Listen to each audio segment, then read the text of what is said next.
ಮತ್ತಾಯನ ಬರೆದಂತ ಸುವಾರ್ತೆ 26ನೇ ಅಧ್ಯಾಯ 50ನೇ ವಾಕ್ಯವನ್ನ ನಾವು ಓದಿ ನೋಡೋಣ.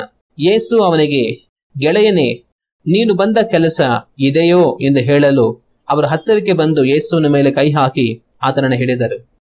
ಯೂದನು ಸಿಪಾಯಿಗಳಿಗೆ, ನಾನು ಯಾರಿಗೆ ಹೋಗಿ ಮುದ್ದನ್ನು ಕೊಡುತ್ತೇನೋ ಆತನೇ ಕ್ರಿಸ್ತನು, ಆತನನ್ನು ಹಿಡಿದುಕೊಳ್ಳರೆಂಬುದಾಗಿ ಗುರುತು ಹೇಳ್ಕೊಟ್ಟಿರ್ತಾನೆ. ಅದೇ ರೀತಿ ಯೂದ ಬಂದು ತನಗೆ ಮುದ್ದು ಕೊಡ್ತಾನೆ. ಆ ನಂತರ ಸಿಪಾಯಿಗಳು ಈತನೇ ಯೇಸು ಅಂತ ಹೇಳಿ ಆತನ ಮೇಲೆ ಕೈ ಹಾಕಿ ಆತನ ಹಿಡಿದುಕೊಳ್ಳುವುದನ್ನ ನಾವು ಕಾಣ್ತೇವೆ. ಆ ನಂತರ 51ನೇ ವಾಕ್ಯದಿಂದ ನಾವು ಓದಿ ನೋಡುವಾಗ ಏನಾಗುತ್ತೆ ಅಂತಂದ್ರೆ, ಹಿಡಿಯುತ್ತಲೇ ಯೇಸುವಿನ ಸಂಗಡ ಇದ್ದವರಲ್ಲಿ ಒಬ್ಬನು ಕೈ ಚಾಚಿ ತನ್ನ ಕತ್ತಿಯನ್ನು ಹಿರಿದು ಮಹಾಯಾಜಕನ ಆಳನ್ನು ಹೊಡೆದು ಅವನ ಕಿವಿಯನ್ನು ಕಡಿದು ಹಾಕಿದನು. ಯೂದನ ಯೇಸು ಕ್ರಿಸ್ತನನ್ನ ತೋರಿಸಿಕೊಟ್ಟ ಕ್ಷಣದಲ್ಲಿ ಸಿಪಾಯಿಗಳು ಬಂದು ಆತನನ್ನ ಹಿಡಿದುಕೊಳ್ತಾರೆ. ಆ ಹಿಡಿದುಕೊಳ್ಳೋದನ್ನ ನೋಡಿದಂತ ತನ್ನ ಜೊತೆಲಿದ್ದಂತ ಶಿಷ್ಯಂದರಲ್ಲಿ ಒಬ್ಬ ಶಿಷ್ಯ ಏನ್ ಮಾಡ್ತಾನೆ, ನಮ್ ಗುರು ಮೇಲೆ ಕೈ ಹಾಕ್ತಾ ಇದಾರಲ್ಲ, ತನ್ನ ಹಿಡಿದೋಗ್ ಬರ್ತಾ ಇದಾರಲ್ಲ, ತನ್ನ ತಪ್ಪಿಸ್ಬೇಕು, ತನಗೋಸ್ಕರ ಯುದ್ಧ ಮಾಡ್ಬೇಕು ಅಂತ ಮನ್ಸಲ್ಲಿ ಅನ್ಕೊಂಡು ತನ್ನ ಹತ್ರ ಇರುವಂತ ಒಂದು ಕತ್ತಿಯನ್ನು ತೆಗೆದು ಆ ಮಹಾಯಾಜಕನ ಒಬ್ಬ ಆಳಿನ ಕಿವಿಯನ್ನ ಕತ್ತರಿಸ್ಬಿಡ್ತಾನೆ. ಅಂದ್ರೆ ಯಾರೋ ಒಬ್ಬರ ಮೇಲೆ ದಾಳಿ ಮಾಡ್ಬೇಕಂತ ದಾಳಿ ಮಾಡ್ತಾನೆ. ಆ ಒಂದು ಮಹಾಯಾಜಕನ ಆಳಿನ ಕಿವಿಗೆ ಅದು ತಗಲಿ ತನ್ನ ಕಿವಿ ಕತ್ತರಿಸಿ ಹೋಗುತ್ತೆ. ಈ ಒಂದು ಶಿಷ್ಯ ಯಾರು ಅಂತಂದ್ರೆ, ನಾವು ಯೋಹಾನನ ಬರೆದಂತ ಸುವಾರ್ತೆ 18ನೇ ಅಧ್ಯಾಯ 10ನೇ ವಾಕ್ಯವನ್ನ ನಾವು ಓದಿ ನೋಡೋಣ. ಸೀಮೋನ ಪೇತ್ರನಲ್ಲಿ ಒಂದು ಕತ್ತಿ ಇತ್ತು. ಅದನ್ನು ಅವನು ಹಿರಿದು ಮಹಾಯಾಜಕನ ಆಳನ್ನು ಹೊಡೆದು ಅವನ ಬಲಗಿವಿಯನ್ನು ಕತ್ತರಿಸಿದನು. ಆ ಆಳಿನ ಹೆಸರು ಮಲ್ಕನು. ಈ ರೀತಿ ಕತ್ತಿನ ತೆಗೆದು ಮಹಾಯಾಜಕನ ಆಳಿನ ಕಿವಿಯನ್ನು ಕತ್ತರಿಸಿದವನು ಯಾರು ಅಂತಂದ್ರೆ ಸೀಮೋನ್ ಪೇತ್ರನು. ನಮ್ಮ ಸೀಮೋನ್ ಪೇತ್ರನು ಎಲ್ಲದರಲ್ಲೂ ಮುಂದಾಗಿರ್ತಾರೆ. ಯೇಸು ಸ್ವಾಮಿ ಗೆತ್ಸೆಮನೆ ತೋಟದಲ್ಲಿ ಸಿಪಾಯಿಗಳು ತನ್ನನ್ನು ಹಿಡಿದುಕೊಂಡು ಹೋಗ್ಬೇಕಂತ ಇರೋ ಸಮಯದಲ್ಲೂ ಸಹ ಸೀಮೋನ್ ಪೇತ್ರನು ಮುಂದಾಗಿದ್ದು ತನ್ನನ್ನು ರಕ್ಷಿಸುವುದಕ್ಕೋಸ್ಕರ ತನ್ನಿಂದ ಆದಂತ ಪ್ರಯತ್ನವನ್ನ ತಾನು ಮಾಡೋದನ್ನ ಕಾಣ್ತೇವೆ. ಪೇತ್ರನು ತನ್ನ ಕತ್ತಿಯನ್ನ ತಾನು ತೆಗೆದು ಆ ಒಂದು ಮಹಾಯಾಜಕನ ಆಳನ್ನ ಹೊಡೆದಂತ ವಿಷಯವಾಗಿ ನಾವು ಯೋಚನೆ ಮಾಡಿದ್ರೆ ಅದರಲ್ಲಿ ಕೆಲವೊಂದು ಮುಖ್ಯವಾದ ಸತ್ಯವನ್ನ ನಾವು ತಿಳಿದುಕೊಳ್ಳಬಹುದು. ಏನು ಅಂತಂದ್ರೆ, ಆ ಒಂದು ಘಟನೆ ನಡೆಯುವುದಕ್ಕಿಂತ ಸ್ವಲ್ಪ ಸಮಯಕ್ಕೆ ಮುಂಚೆ ಯೇಸು ಕ್ರಿಸ್ತನು ಪೇತ್ರನನ್ನು ನೋಡಿ ತನ್ನ ಹತ್ತಿರಗಿದ್ದಂತ ಇತರ ಶಿಷ್ಯರನ್ನು ಸಹ ನೋಡಿ ತಾನು ಕೇಳ್ಕೊಳ್ತಾರೆ. ಏನಂತಂದ್ರೆ, ನೀವೊಂದು ಸ್ವಲ್ಪ ಸಮಯ ನನ್ನ ಜೊತೆ ಇದ್ದು ಪ್ರಾರ್ಥನೆ ಮಾಡಿ ಅಂತ ಹೇಳಿ. ಆದ್ರೆ ಸ್ವಲ್ಪ ಸಮಯ ನನ್ನ ಜೊತೆ ಇದ್ದು ಪ್ರಾರ್ಥನೆ ಮಾಡಿ ಅಂತ ಕೇಳಿದ್ರೆ ಅವ್ರು ಪ್ರಾರ್ಥನೆ ಮಾಡ್ಲಿಲ್ಲ. ಆದ್ರೆ ಈಗ ಆ ಸಿಪಾಯಿಗಳು ಯೇಸು ಕ್ರಿಸ್ತನ ಹಿಡಿದುಕೊಳ್ಳೋದಕ್ಕೋಸ್ಕರ ಬಂದಿರುವಂತ ಸಮಯದಲ್ಲಿ ಯುದ್ಧ ಮಾಡೋದಕ್ಕೆ ನಿಂತು ಬಿಟ್ಟಿದ್ದಾರೆ. ಸ್ವಲ್ಪ ಸಮಯ ನನ್ನ ಜೊತೆ ಸೇರಿ ಪ್ರಾರ್ಥನೆ ಮಾಡಿ ಅಂದ್ರೆ ಪೇತ್ರ ಪ್ರಾರ್ಥನೆ ಮಾಡ್ಲಿಲ್ಲ, ನಿದ್ದೆ ಮಾಡ್ಬಿಟ್ಟ. ಆದ್ರೆ ಈಗ ಮಾತ್ರ ಕತ್ತಿ ಹಿಡಿದು, ಗುರುವೇ ನಾನು ನಿನ್ನ ಕಾಪಾಡ್ತೀನಿ, ನಾನ್ ನಿನ್ ಜೊತೆ ಇದ್ದೀನಿ, ನಿನ್ಗೇನು ಆಗೋದಿಲ್ಲ, ಅದ್ ಯಾರು ಬರ್ತಾರೋ ನಾನು ನೋಡ್ತೀನಿ ಅಂತ ತನ್ನನ್ನ ಕಾಪಾಡೋದಕ್ಕೆ ನಿಂತು ಬಿಟ್ಟಿದ್ದಾನೆ. ಅಂದ್ರೆ ಆತ್ಮೀಯವಾದ ಕಾರ್ಯವನ್ನು ಮಾಡು ಅಂತಂದ್ರೆ ಪೇತ್ರನ ಕೈಯಲ್ಲಿ ಮಾಡೋದಕ್ಕಾಗ್ಲಿಲ್ಲ. ಆದ್ರೆ ಮಾಡಬಾರ್ದಾಗಿರುವಂತ ಮಾಂಸಿಕವಾದ ಕಾರ್ಯವನ್ನ ಬೇಡ ಅಂದ್ರೂ ಕೂಡ ಮಾಡುವಂತ ಪ್ರಯತ್ನವನ್ನ ತಾನು ಮಾಡ್ತಾ ಇದ್ದಾನೆ. ನಾವು ಸಹ ಇದೇ ರೀತಿ ಅನೇಕ ಸಮಯಗಳಲ್ಲಿ ಆತ್ಮೀಯವಾದ ಕಾರ್ಯಗಳನ್ನ ಮಾಡುವುದಿಲ್ಲ. ಆತ್ಮೀಯ ಕಾರ್ಯಗಳನ್ನ ನಾವೇನ್ ಮಾಡ್ತೀವಿ ಅಂದ್ರೆ ಪಕ್ಕಕ್ಕೆ ಇಟ್ಬಿಟ್ಟು ಸುಮ್ಮನೆ ಆಗ್ಬಿಡ್ತೇವೆ. ಆದ್ರೆ ನಮ್ಮ ಸ್ವಂತ ಬಲದಿಂದ ಮಾಂಸಿಕವಾದ ಕಾರ್ಯಗಳನ್ನ ಮಾಡುವಂತ ಪ್ರಯತ್ನವನ್ನ ಮಾಡ್ತಾ ಇರ್ತೇವೆ. ಒಂದು ವೇಳೆ ನಾವು ಯುದ್ಧವನ್ನು ಮಾಡಬಹುದು, ಆದ್ರೆ ಪ್ರಾರ್ಥನೆ ಮಾಡೋದಕ್ಕೆ ಆಗೋದಿಲ್ಲ. ಪ್ರಾರ್ಥನೆ ಮಾಡುವುದಕ್ಕಿಂತಲೂ ಯುದ್ಧವನ್ನು ಮಾಡುವಂತದ್ದು ಸುಲಭ. ಪೇತ್ರ ಕತ್ತಿ ಹಿಡಿದು ಬೇಕಾದ್ರೆ ಯುದ್ಧ ಮಾಡೋದಕ್ಕೆ ಸಿದ್ಧನಿದ್ದ, ಆದ್ರೆ ಪ್ರಾರ್ಥನೆ ಮಾಡೋದಕ್ಕೆ ತನ್ನಿಂದ ಆಗಲಿಲ್ಲ. ಯುದ್ಧವನ್ನ ಮಾಡೋದು ಸುಲಭ, ಮಾಂಸಿಕವಾದ ಕಾರ್ಯಗಳನ್ನ ನಮ್ಮ ಶಕ್ತಿಯಿಂದ ನಾವು ಮಾಡುವಂತದ್ದು ಸುಲಭ, ಆದ್ರೆ ಪ್ರಾರ್ಥನೆ ಮಾಡುವಂತದ್ದು ತುಂಬಾ ಕಠಿಣ. ಅದಕ್ಕೋಸ್ಕರವಾಗಿನೇ ಭೂಲೋಕದಲ್ಲಿ ಯಾರಾದ್ರೂ ಒಂದು ಬಹಳ ಬಲವಾದ ವ್ಯಕ್ತಿ ಇದ್ದಾರೆ ಅಂತಂದ್ರೆ ಆ ವ್ಯಕ್ತಿ ಯಾರು ಅಂತಂದ್ರೆ ಪ್ರಾರ್ಥನೆ ಮಾಡುವಂತವ್ರು. ಕಾರಣ ಎಲ್ಲದಕ್ಕಿಂತ ಕಷ್ಟವಾದ ಕಾರ್ಯ ಏನಂದ್ರೆ ಪ್ರಾರ್ಥನೆ. ಸೈತನ ಏನ್ ಮಾಡ್ತಾನೆ, ನಾವು ಪ್ರಾರ್ಥನೆ ಮಾಡದ ಹಾಗೆ ಅವನು ನಮ್ಮನ್ನ ಯಾವಾಗ್ಲೂ ತಡೆಯುವಂತವನಾಗಿರ್ತಾನೆ. ಆದ್ರೆ ಪ್ರಾರ್ಥನೆ ಮಾಡುವಂತ ಮನುಷ್ಯ ಭೂಲೋಕದಲ್ಲಿರುವಂತ ಎಲ್ಲಾ ವ್ಯಕ್ತಿಗಳಿಗಿಂತಲೂ ಬಲಿಷ್ಠನು. ಪ್ರಾರ್ಥನೆ ಅನ್ನುವಂತ ಆಯುಧ ಇದರ ಎಲ್ಲಾ ಆಯುಧಗಳಿಗಿಂತ ಬಲಿಷ್ಠವಾದದ್ದು. ನಾವಿವತ್ತು ಆ ಒಂದು ಆಯುಧವನ್ನು ಧರಿಸಿದವರಾಗಿ ಪ್ರಾರ್ಥನೆ ಮಾಡುವಂತವರುಗಳಾಗಿ ಪ್ರಾರ್ಥನೆಯಲ್ಲಿ ಬಲವುಳ್ಳವರುಗಳಾಗಿ ನಾವು ಇದ್ದೇವಾ? ಈ ದಿವಸ ನಾವು ಆಲೋಚನೆ ಮಾಡಿ ನೋಡಬೇಕು. ಅನೇಕ ಸಮಯಗಳಲ್ಲಿ ನಾವು ಪೇತ್ರನ ರೀತಿಯಲ್ಲಿ ಆತ್ಮೀಯವಾದ ಆಯುಧವನ್ನು ಉಪಯೋಗಿಸದೆ, ಆತ್ಮೀಯವಾದ ಬಲವಾದ ಕಾರ್ಯವನ್ನು ಮಾಡದೆ ಮಾಂಸಿಕವಾದ ಕಾರ್ಯಗಳನ್ನು ಮಾಡುವುದರಲ್ಲಿ ಆಸಕ್ತಿ ಉಳ್ಳವರುಗಳಾಗಿರ್ತೇವೆ. ಆದ್ರೆ ಆ ಮಾಂಸಿಕವಾದ ಕಾರ್ಯಗಳಿಂದ ಕಡೆಗೆ ಬರುವಂತದ್ದು ಬಾಧೆ, ತೊಂದರೆ, ಕಷ್ಟನೇ ಹೊರತು ಬೇರೆ ಯಾವ ಪ್ರಯೋಜನವೂ ಸಹ ಇರುವುದಿಲ್ಲ. ಅದರಿಂದ ನಾವು ಆತ್ಮೀಯವಾದ ಕಾರ್ಯಗಳನ್ನು ಮಾಡುವುದರಲ್ಲಿ ಮೊದಲು ಗಮನವನ್ನು ಕೊಡುವಂತವರಾಗಿರಬೇಕು. ಆತ್ಮೀಯವಾದ ದೈವಿಕವಾದ ಸಹಾಯ ನಮಗಿಲ್ಲದೆ ಮಾಂಸಿಕವಾಗಿ ನಾವು ಮಾಡುವಂತ ಯಾವ ಕಾರ್ಯದಲ್ಲಿ ನಮಗೆ ಪ್ರಯೋಜನ ಸಿಗೋದಿಲ್ಲ. ಮಾಂಸದಲ್ಲಿ ಒಂದು ವೇಳೆ ನಮಗೆ ಬಲ ಇರಬಹುದು, ನಮಗೆ ಜ್ಞಾನ ಇರಬಹುದು, ತಿಳುವಳಿಕೆ ಇರಬಹುದು, ನಮಗೆ ಸಾಮರ್ಥ್ಯ ಇರಬಹುದು, ಎಲ್ಲ ಇರಬಹುದು. ಆದ್ರೆ ದೈವಿಕವಾದ ಸಹಾಯ, ದೇವರ ಸಹಾಯ ಅನ್ನೋದು ನಮಗಿಲ್ಲ ಅಂತಂದ್ರೆ ಮಾಂಸಿಕವಾದ ನಮ್ಮ ಸಾಮರ್ಥ್ಯ ಯಾವ ಪ್ರಯೋಜನಕ್ಕೂ ಸಹ ಬರೋದಿಲ್ಲ. ಅದರಿಂದ ನಾವು ಆತ್ಮೀಯವಾದ ಕಾರ್ಯಗಳಿಗೆ ಬಹಳ ಆಸಕ್ತಿ ಕೊಡಬೇಕಾಗಿರುವಂತದ್ದು ಬಹಳ ಮುಖ್ಯ. ಪೇತ್ರ ಯೇಸು ಕ್ರಿಸ್ತನ ಕಾಪಾಡೋದಕ್ಕೋಸ್ಕರ ಪ್ರಯತ್ನ ಮಾಡಿ ತಾನು ಸಾಧಿಸಿದ್ದೆಲ್ಲ ಏನು ಅಂತಂದ್ರೆ ಒಂದು ಆಳನ ಕಿವಿನ ಕತ್ತರಿಸಿದ ಅಷ್ಟೇ. ಒಂದು ದೊಡ್ಡ ಸೈನ್ಯ ಯೇಸು ಕ್ರಿಸ್ತರನ್ನ ಹಿಡಿದುಕೊಂಡು ಹೋಗ್ಬೇಕಂತ ಬಂದಿದೆ. ಪೇತ್ರನಿಗೆ ಯೇಸು ಕ್ರಿಸ್ತರನ್ನ ಕಾಪಾಡ್ಬೇಕಂತ ಹೇಳಿ ಬಹಳ ಆಸಕ್ತಿ ಇದೆ.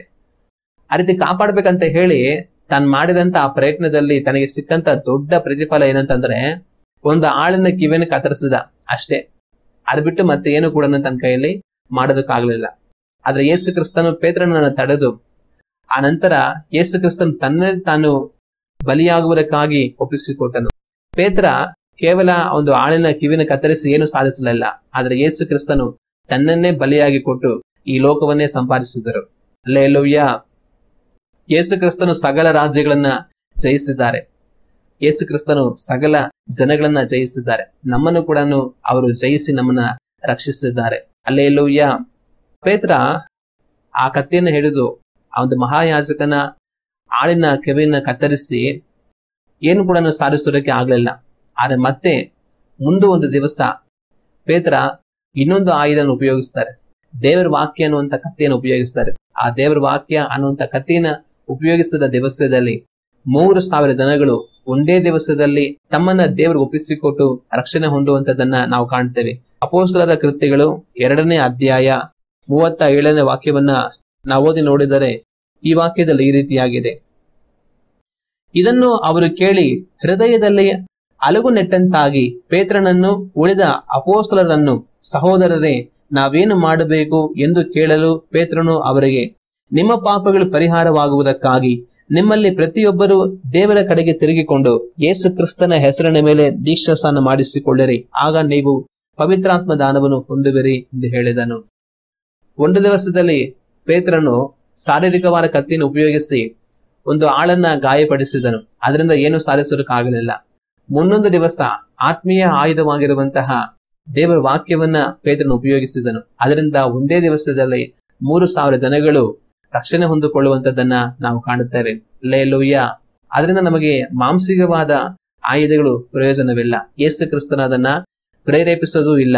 ಆದ್ರೆ ನಾವು ಉಪಯೋಗಿಸಬೇಕಾಗಿರುವಂತದ್ದು ಆತ್ಮೀಯವಾದ ಆಯುಧಗಳು. ಹಲ್ಲೆಲೂಯಾ.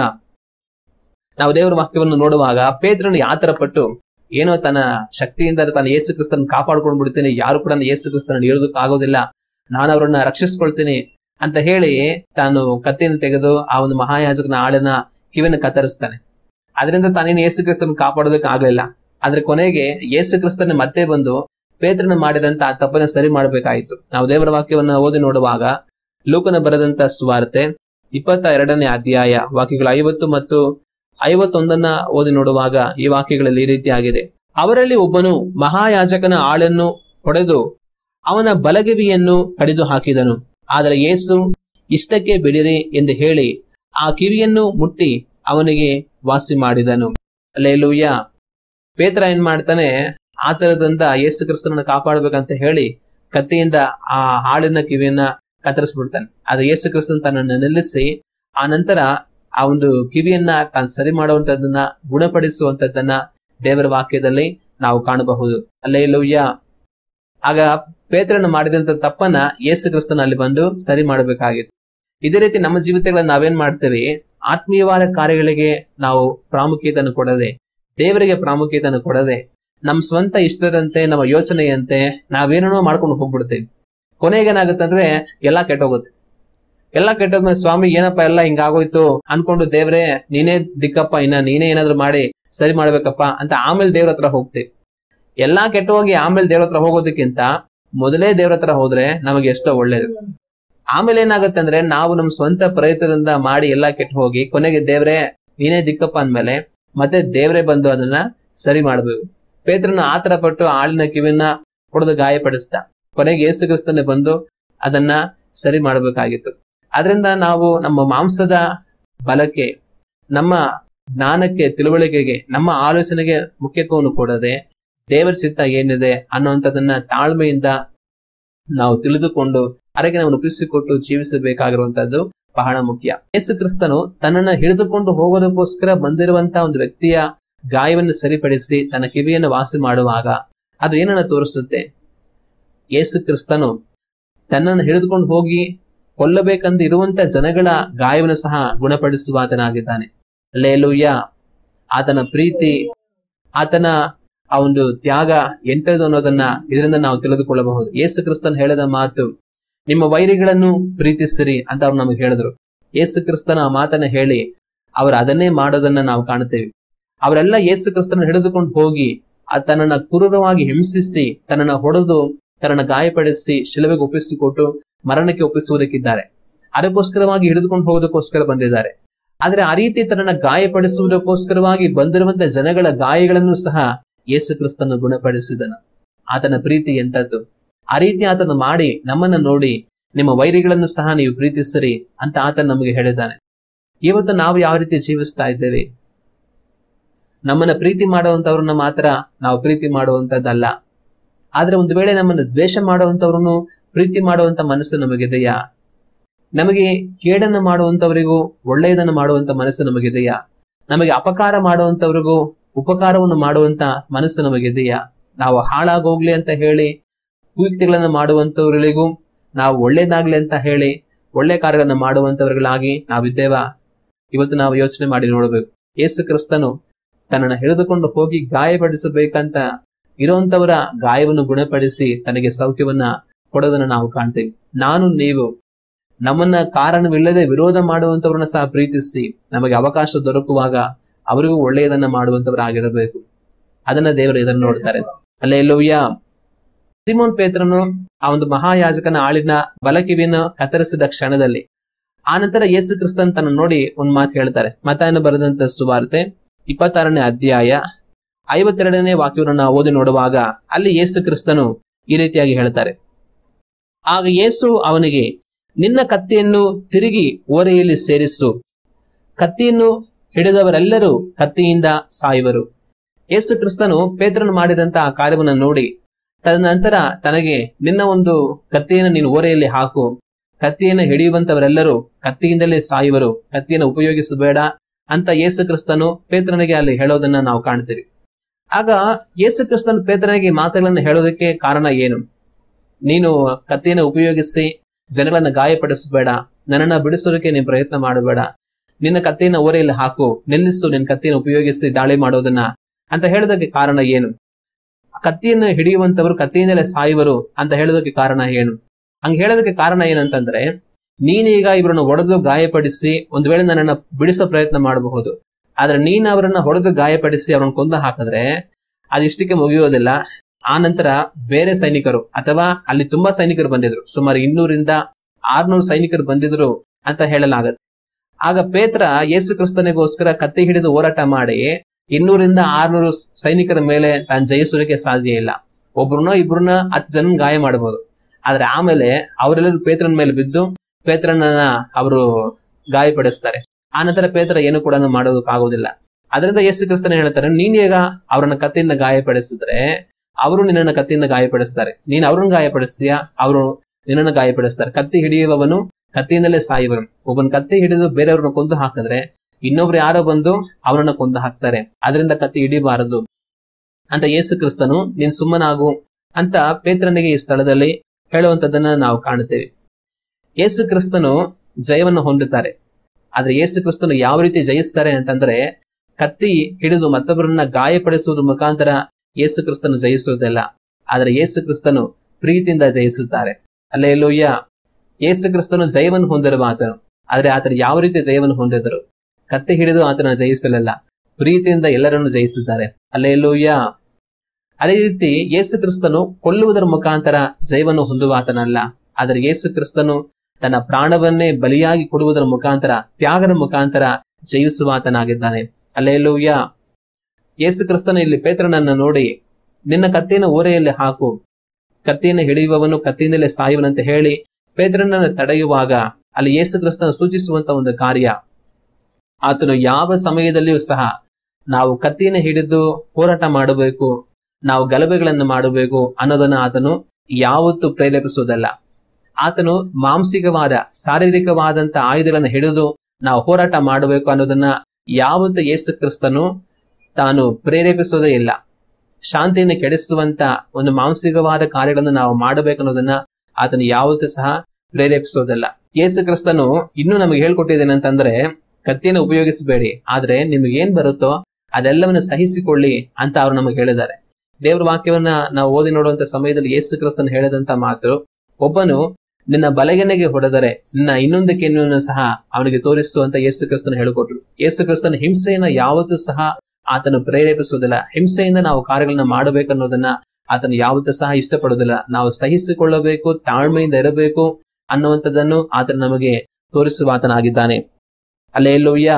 ಅದರಿಂದ ನಾವು ಯೇಸು ಕ್ರಿಸ್ತನನ್ನು ಹಿಂಬಾಲಿಸುವಂತ ನಾವು ಎಂದಿಗೂ ಸಹ ಹಿಂಸೆಯನ್ನು ಮಾಡುವಂತ ಕಾರ್ಯಕ್ಕೆ ಕೈ ಹಾಕಬಾರದು. ಅದು ದೇವರ ಚಿತ್ತ ಆಗಿರೋದಿಲ್ಲ. ನಾವು ಉಪಯೋಗಿಸುವಂತ ಆಯುಧಗಳು ಎಂದಿಗೂ ಸಹ ಮಾಂಸಿಕವಾದ ಆಯುಧಗಳಲ್ಲ. ನಾವು ಪ್ರೀತಿಯನ್ನು, ತ್ಯಾಗವನ್ನು, ಸಹನೆಯನ್ನು, ತಾಳ್ಮೆಯನ್ನು ಉಪಯೋಗಿಸಿ ಎಲ್ಲರನ್ನ ಗೆಲ್ಲಬೇಕು. ಹಲ್ಲೆಲೂಯಾ.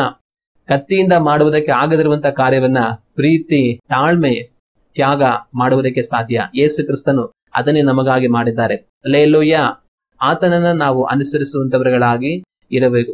ಪೇತ್ರನಿಗೆ ಯೇಸು ಕ್ರಿಸ್ತನು ನೀನು ಕತ್ತಿಯನ್ನ ನಿನ್ನ ಓರೆಯಲ್ಲಿ ಹಾಕು ಅಂತ ಹೇಳೋದಕ್ಕೆ ಕಾರಣ ಏನಂತಂದ್ರೆ, ಒಂದು ವೇಳೆ ಪೇತ್ರನ ಅದನ್ನು ಮುಂದುವರಿಸಿದ್ರೆ, ಇನ್ನು ಹೆಚ್ಚಿನ ಜನಗಳನ್ನ ಗಾಯಪಡಿಸುತ್ತಾ ಹೋದ್ರೆ, ನಂತರ ಅಲ್ಲಿ ಬಂದಂತ ಸೈನಿಕರೆಲ್ಲಾ ಸೇರಿ ಪೇತ್ರನನ್ನು ಹಿಡ್ಕೊಳ್ತಾರೆ. ಜೊತೆಗೆ ಪೇತ್ರನ ಜೊತೆ ಇದ್ದಂತ ಬೇರೆ ಎಲ್ಲಾ ಶಿಷ್ಯರು ಕೂಡ ಹಿಡ್ಕೊಳ್ತಾರೆ, ಯೇಸು ಕ್ರಿಸ್ತನ ಹಿಡ್ಕೊಳ್ತಾರೆ. ಅದು ದೇವರ ಚಿತ್ತ ಆಗಿರಲಿಲ್ಲ. ಶಿಷ್ಯಂದ್ರಲ್ಲಿ ಬೇರೆ ಯಾರಾದ್ರೂ ಸೆರೆ ಆಗೋದಾಗಿರಲಿ, ಒಂದು ವೇಳೆ ಗಾಯ ಪಡೋದಾಗಿರಲಿ, ಯೇಸು ಕ್ರಿಸ್ತನಿಗೆ ಅವರು ಸಹ ಶಿಲುಬೆಯಲ್ಲಿ ಒಂದು ವೇಳೆ ಹಾಕಲ್ಪಡುವಂತದ್ದಾಗಿರಲಿ, ಇದು ದೇವರ ಚಿತ್ತ ಆಗಿರಲಿಲ್ಲ. ಅವರೆಲ್ಲರೂ ತಪ್ಪಿಸಲ್ಪಡಬೇಕನ್ನೋದಂಥದ್ದು ದೇವರ ಚಿತ್ತ ಆಗಿತ್ತು. ಆಗ ಪೇತ್ರನು ಒಂದು ವೇಳೆ ಕತ್ತಿಯನ್ನು ಹಿಡಿದು ಅಲ್ಲಿ ತಾನು ಹೋರಾಟ ಮಾಡೋದಕ್ಕೆ ಪ್ರಯತ್ನ ಮಾಡಿದರೆ, ಪೇತ್ರನನ್ನು ಜೊತೆ ಇದ್ದಂತ ಇತರ ಶಿಷ್ಯರನ್ನೆಲ್ಲ ಹಿಡ್ಕೊಳ್ತಾರೆ. ಆಗ ಅವರು ಸಹ ಕಷ್ಟ ಅನುಭವಿಸಬೇಕಾದ ಪರಿಸ್ಥಿತಿ ಬರುತ್ತೆ. ಆದ್ರೆ ಯೇಸು ಕ್ರಿಸ್ತನಿಗೆ ಅದು ಇಷ್ಟ ಇರಲಿಲ್ಲ. ತಾನೊಬ್ಬನು ಮಾತ್ರವೇ ಹಿಡಿದುಕೊಡಲ್ಪಡಬೇಕು, ಅದು ದೇವರ ಚಿತ್ತ ಆಗಿತ್ತು. ಅದಕ್ಕೋಸ್ಕರವಾಗಿ ಪೇತ್ರನಿಗೆ ನೀನೇನು ಮಾಡಬೇಡ, ಸುಮ್ಮನೆ ಇರು, ಇಲ್ಲಿಂದ ತಪ್ಪಿಸ್ಕೊಳ್ಳೋದನ್ನ ನೋಡಿ, ಆದ್ರೆ ನನ್ನನ್ನು ಕಾಪಾಡೋದಕ್ಕೆ ನೀವು ಪ್ರಯತ್ನ ಮಾಡಬೇಡಿ ಅನ್ನುವಂತ ಅರ್ಥದಲ್ಲಿ ಆ ಮಾತನ್ನ ಹೇಳುವಂತದನ್ನ ನಾವು ಕಾಣ್ತೇವೆ. ಯೋಹಾನನ ಬರೆದಂತ ಸುವಾರ್ತೆ 18ನೇ ಅಧ್ಯಾಯ ವಾಕ್ಯಗಳು 7ರಿಂದ 9ರವರೆಗೆ ನಾವು ಓದಿ ನೋಡುವಾಗ ಆ ವಾಕ್ಯದಲ್ಲಿ ಈ ರೀತಿಯಾಗಿದೆ. ಆತನು ಯಾರನ್ನು ಹುಡುಕುತ್ತೀರೆಂದು ತಿರುಗಿ ಅವರನ್ನು ಕೇಳಲು ಅವರು ನಜರೇತಿನ ಯೇಸುವನ್ನು ಹುಡುಕುತ್ತೇವೆ ಅಂದರು. ಅದಕ್ಕೆ ಯೇಸು, ನಾನೇ ಅವನೆಂದು ನಿಮಗೆ ಹೇಳಿದನಲ್ಲ, ನೀವು ನನ್ನನ್ನೇ ಹುಡುಕುವವರಾದರೆ ಇವರು ಹೋಗಬಿಡಿರಿ ಅಂದನು. ನೀನು ನನಗೆ ಕೊಟ್ಟವರಲ್ಲಿ ಒಬ್ಬನನ್ನಾದರೂ ನಾನು ಕಳಕೊಳ್ಳಲಿಲ್ಲವೆಂದು ಆತನು ಹೇಳಿದ ಮಾತು ಹೀಗೆ ನೆರವೇರಿತು. ಹಲ್ಲೆಲೂಯಾ. ಯೇಸು ಕ್ರಿಸ್ತನನ್ನು ಹಿಡಿದುಕೊಳ್ಳಬೇಕಂತ ಹೇಳಿ ಆ ಒಂದು ಯೂದನ ಜೊತೆಯಲ್ಲಿ ಅನೇಕ ಸೈನಿಕರಿಗೆ ಬರುತ್ತಾರೆ. ಆ ಬರಂತ ಸಮಯದಲ್ಲಿ ಯೇಸು ಕ್ರಿಸ್ತನು ನಾನೇ ಯೇಸು ಅಂತ ಅವರಿಗೆ ತೋರಿಸಿಕೊಳ್ಳೋದನ್ನ ನಾವು ಕಾಣ್ತೇವೆ. ಅದನ್ನ ಅವ್ರು ಮಾಡೋದಕ್ಕೆ ಕಾರಣ ಏನು ಅಂತಂದ್ರೆ, ಆ ರೀತಿಯಾಗಿ ನಾನೇ ಯೇಸು ಆಗಿದ್ದೇನೆ ಅನ್ನೋದನ್ನ ಅವರು ಹೇಳಿಕೊಳ್ಳುವಾಗ ಅವರು ಆತನನ್ನು ಮಾತ್ರ ಹಿಡಿದುಕೊಳ್ತಾರೆ. ಒಂದು ವೇಳೆ ನಾನೇ ಯೇಸು ಅನ್ನೋದನ್ನ ಅವ್ರು ಹೇಳಿಲ್ಲ ಅಂತಂದ್ರೆ, ಅವ್ರ ಆತನೊಡನೆ ಅಲ್ಲಿರುವಂತ ಎಲ್ಲರನ್ನು ಕೂಡ ಒಂದು ವೇಳೆ ಹಿಡ್ಕೊಳ್ಳೋದಕ್ಕೆ, ಶಿಷ್ಯರನ್ನು ಕೂಡ ಹಿಡಿದುಕೊಳ್ಳೋದಕ್ಕೆ ಅವಕಾಶ ಆಗುತ್ತೆ. ಕಾರಣ ಅವ್ರಿಗೆ ಗೊತ್ತಾಗೋದಿಲ್ಲ ಯಾರು ಯೇಸು ಅಂತ ಸ್ಪಷ್ಟ ಆಗೋದಿಲ್ಲ. ಆಗ ಇಲ್ಲಿರುವಂತ ಎಲ್ಲರೂ ಹಿಡ್ಕೊಂಡು ಹೋಗ್ಬಿಡೋಣ, ಆಮೇಲೆ ನೋಡ್ಕೊಳ್ಳೋಣ ಅದ್ರಲ್ಲಿ ಯೇಸು ಯಾರಿರಬಹುದು ಅಂತ, ಆಮೇಲೆ ನೋಡೋಣ ಅಂತ ಎಲ್ಲರನ್ನು ಒಂದು ವೇಳೆ ಹಿಡಿದುಕೊಂಡು ಹೋಗೋದಕ್ಕೆ, ಎಲ್ಲರನ್ನು ಗಾಯಪಡಿಸೋದಕ್ಕೆ ಅವಕಾಶ ಇರುತ್ತೆ. ಆದ್ರೆ ಅದಾಗಬಾರದು, ಶಿಷ್ಯಂದ್ರಗಳ ಮೇಲೆ ಅವರು ಕೈ ಹಾಕಬಾರದು ಅನ್ನುವಂಥದ್ದು ದೇವರ ಚಿತ್ತ ಆಗಿತ್ತು. ಅದಕ್ಕೋಸ್ಕರ ಯೇಸು ಕ್ರಿಸ್ತನು ತಾನೇ ಯೇಸುವಾಗಿದ್ದೇನೆ, ನೀವು ನನ್ನನ್ನೇ ಹುಡುಕಿ ಬಂದಿದ್ದೀರಿ, ಇವರನ್ನ ಬಿಡಿರಿ, ನನ್ನ ಜೊತೆ ಇರುವಂತವ್ರು ಯಾರಿಗೂ ನೀವು ತೊಂದರೆ ಮಾಡಬೇಡಿ ಅಂತ ಅವ್ರಿಗೆ ಹೇಳೋದನ್ನ ನಾವು ಕಾಣ್ತೇವೆ. ಅದೇ ಕಾರಣಕ್ಕೋಸ್ಕರ ಅವರು ತನ್ನ ಜೊತೆ ಇದ್ದಂತ ಶಿಷ್ಯಂದರಿಗೆ ಯಾವ ತೊಂದರೆ ಮಾಡಬಾರದು ಅನ್ನುವಂತ ಕಾರಣಕ್ಕೋಸ್ಕರವಾಗಿ ಯೇಸು ಕ್ರಿಸ್ತನು ಅವರನ್ನ ಬಿಟ್ಟು ಕಳುಹಿಸಿ ಬಿಡಿರಿ ಅಂತ ಅವ್ರ ಬಳಿಯಲ್ಲಿ ಹೇಳೋದನ್ನ ನಾವು ಕಾಣ್ತೇವೆ. ಪೇತ್ರನಿಗೆ ನೀನು ಆ ಒಂದು ಕತ್ತಿಯನ್ನ ನಿನ್ನ ಓರೆಯಲ್ಲಿ ಹಾಕು, ಕತ್ತಿಯನ್ನ ಹೊಡೆದು ಗಾಯಪಡಿಸುವಂತದನ್ನ ನಿಲ್ಲಿಸು ಅಂತ ಹೇಳೋದಕ್ಕೆ ಕಾರಣ ಏನಂತಂದ್ರೆ, ಅವ್ರು ಯಾರು ಇವ್ರನ್ನ ಹಿಡಿಯಬಾರದು, ಯೇಸು ಕ್ರಿಸ್ತನನ್ನು ಮಾತ್ರವೇ ಅವ್ರು ಹಿಡಿಯಬೇಕು, ಅದು ಅವ್ರ ಚಿತ್ತವಾಗಿತ್ತು. ಅದಕ್ಕೋಸ್ಕರವಾಗಿ ಪೇತ್ರನಿಗೆ ನೀನ್ ಸುಮ್ಮನಾಗು ಅಂತ ಹೇಳುವಂತದನ್ನ ನಾವು ತಿಳಿದುಕೊಳ್ಳಬಹುದು. ಮತ್ತೆ ಇನ್ನು ಇಲ್ಲಿ ವಾಕ್ಯ ಏನ್ ಹೇಳುತ್ತಂದ್ರೆ, ನೀನು ನನಗೆ ಕೊಟ್ಟವರಲ್ಲಿ ಒಬ್ಬನನ್ನಾದರೂ ನಾನು ಕಳಕೊಳ್ಳಲಿಲ್ಲವೆಂದು ಆತನು ಹೇಳಿದ ಮಾತು ಹೀಗೆ ನೆರವೇರಿತು ಎಂಬುದಾಗಿ ದೇವರ ವಾಕ್ಯದಲ್ಲಿದೆ. ಯೇಸು ಕ್ರಿಸ್ತನು ತಂದೆ ತನಗೆ ಕೊಟ್ಟಂತ ಶಿಷ್ಯಂದರಲ್ಲಿ ಒಬ್ಬರನ್ನಾದರೂ ಕಳೆದುಕೊಳ್ಳಲಿಲ್ಲ. ಅಲ್ಲೇಲೂಯ್ಯ. ತಾನು ಹಿಡಿಯಲ್ಪಡುವಂತ ಸಮಯದಲ್ಲಿ ಸಾಮಾನ್ಯವಾಗಿ ಯಾರಾದ್ರೂ ಒಂದು ವ್ಯಕ್ತಿ, ಪ್ರಭಾವಿ ವ್ಯಕ್ತಿ ಇದ್ದಾರೆ, ಅವ್ರನ್ನ ಹಿಡಿಯುತ್ತೆ ಸರ್ಕಾರ ಅಂತಂದ್ರೆ, ಆ ಕಾಲದಲ್ಲಿ ರಾಜರು ಹಿಡಿಸ್ತಾರೆ ಅಂತಂದ್ರೆ, ಆ ವ್ಯಕ್ತಿ ಜೊತೆ ತನಗೆ ತುಂಬಾ ಅನ್ಯೋನ್ಯವಾಗಿರುವಂತವ್ರನ್ನ ಸಹ ಹಿಡ್ಕೊಂಡ್ ಬಿಡ್ತಾರೆ. ತುಂಬಾ ಅನ್ಯೋನ್ಯವಾಗಿರುವಂತವ್ರನ್ನ ಸಹ ಹಿಡ್ಕೊಂಡು ಅದರಿಂದ ಏನ್ ಮಾಡ್ತಾರೆ ಅಂತಂದ್ರೆ ಬೇರೆಯವರೆಲ್ಲರನ್ನು ಕೂಡ ಅವರು ಸಂಹರಿಸ್ಬಿಡ್ತಾರೆ. ಆದ್ರೆ ಯೇಸು ಕ್ರಿಸ್ತನ ವಿಷಯದಲ್ಲಿ ಆ ರೀತಿಯಾಗಿ ಆಗಲಿಲ್ಲ. ಯೇಸು ಕ್ರಿಸ್ತನ ಮಾತ್ರವೇ ಹಿಡಿದು ಅಲ್ಲಿಂದ ಹೋಗುವಂತದ್ದನ್ನ ನಾವು ಕಾಣ್ತೇವೆ. ನಾವು ದೇವರ ವಾಕ್ಯವನ್ನ ಓದಿ ನೋಡುವಾಗ ಯೋಹಾನನ ಬರೆದಂತ ಸುವಾರ್ತೆ 17ನೇ ಅಧ್ಯಾಯ 12ನೇ ವಾಕ್ಯದಲ್ಲಿ ಈ ರೀತಿಯಾಗಿದೆ. ಯೇಸು ಕ್ರಿಸ್ತನ ಪ್ರಾರ್ಥನೆ ಮಾಡ್ತಾ ಈ ರೀತಿ ಹೇಳ್ತಾರೆ, ನಾನು ಇವರ ಸಂಗಡ ಇದ್ದಾಗ ನೀನು ನನಗೆ ಕೊಟ್ಟಿರುವ ನಿನ್ನ ಹೆಸರಿನಲ್ಲಿ ಇವರನ್ನು ಕಾಯುತ್ತಾ ಬಂದೆನು, ಇವರನ್ನು ಕಾಪಾಡಿದೆನು. ಶಾಸ್ತ್ರದ ಮಾತು ನೆರವೇರುವಂತೆ ನಾಶಕ್ಕೆ ಗುರಿಯಾದ ಆ ಮನುಷ್ಯನೇ ಹೊರತು ಇವರಲ್ಲಿ ಮತ್ತಾರೂ ನಾಶವಾಗಲಿಲ್ಲ. ಯೇಸು ಕ್ರಿಸ್ತನ್ ಹೇಳುವಂತ ಮಾತು, ಶಾಪಕ್ಕೆ ಗುರಿಯಾದ ಆ ಮನುಷ್ಯನೇ ಹೊರತು, ಅಂದ್ರೆ ನನ್ನನ್ನು ಹಿಡಿದುಕೊಂಡಂತ ಯೂದ ತಾನು ಶಾಪಗ್ರಸ್ತನಾಗಿ ಹೋಗ್ಬಿಟ್ಟ, ತನ್ನನ್ನೇ ಹೊರತು ಮತ್ತಾರನ್ನು ಸಹ ನಾನು ಕಳೆದುಕೊಳ್ಳಲಿಲ್ಲ ಅಂತ ತಾನು ಪ್ರಾರ್ಥನೆ ಮಾಡುವ ಸಮಯದಲ್ಲಿ ಹೇಳುವಂತದನ್ನು ನಾವು ಕಾಣ್ತೇವೆ.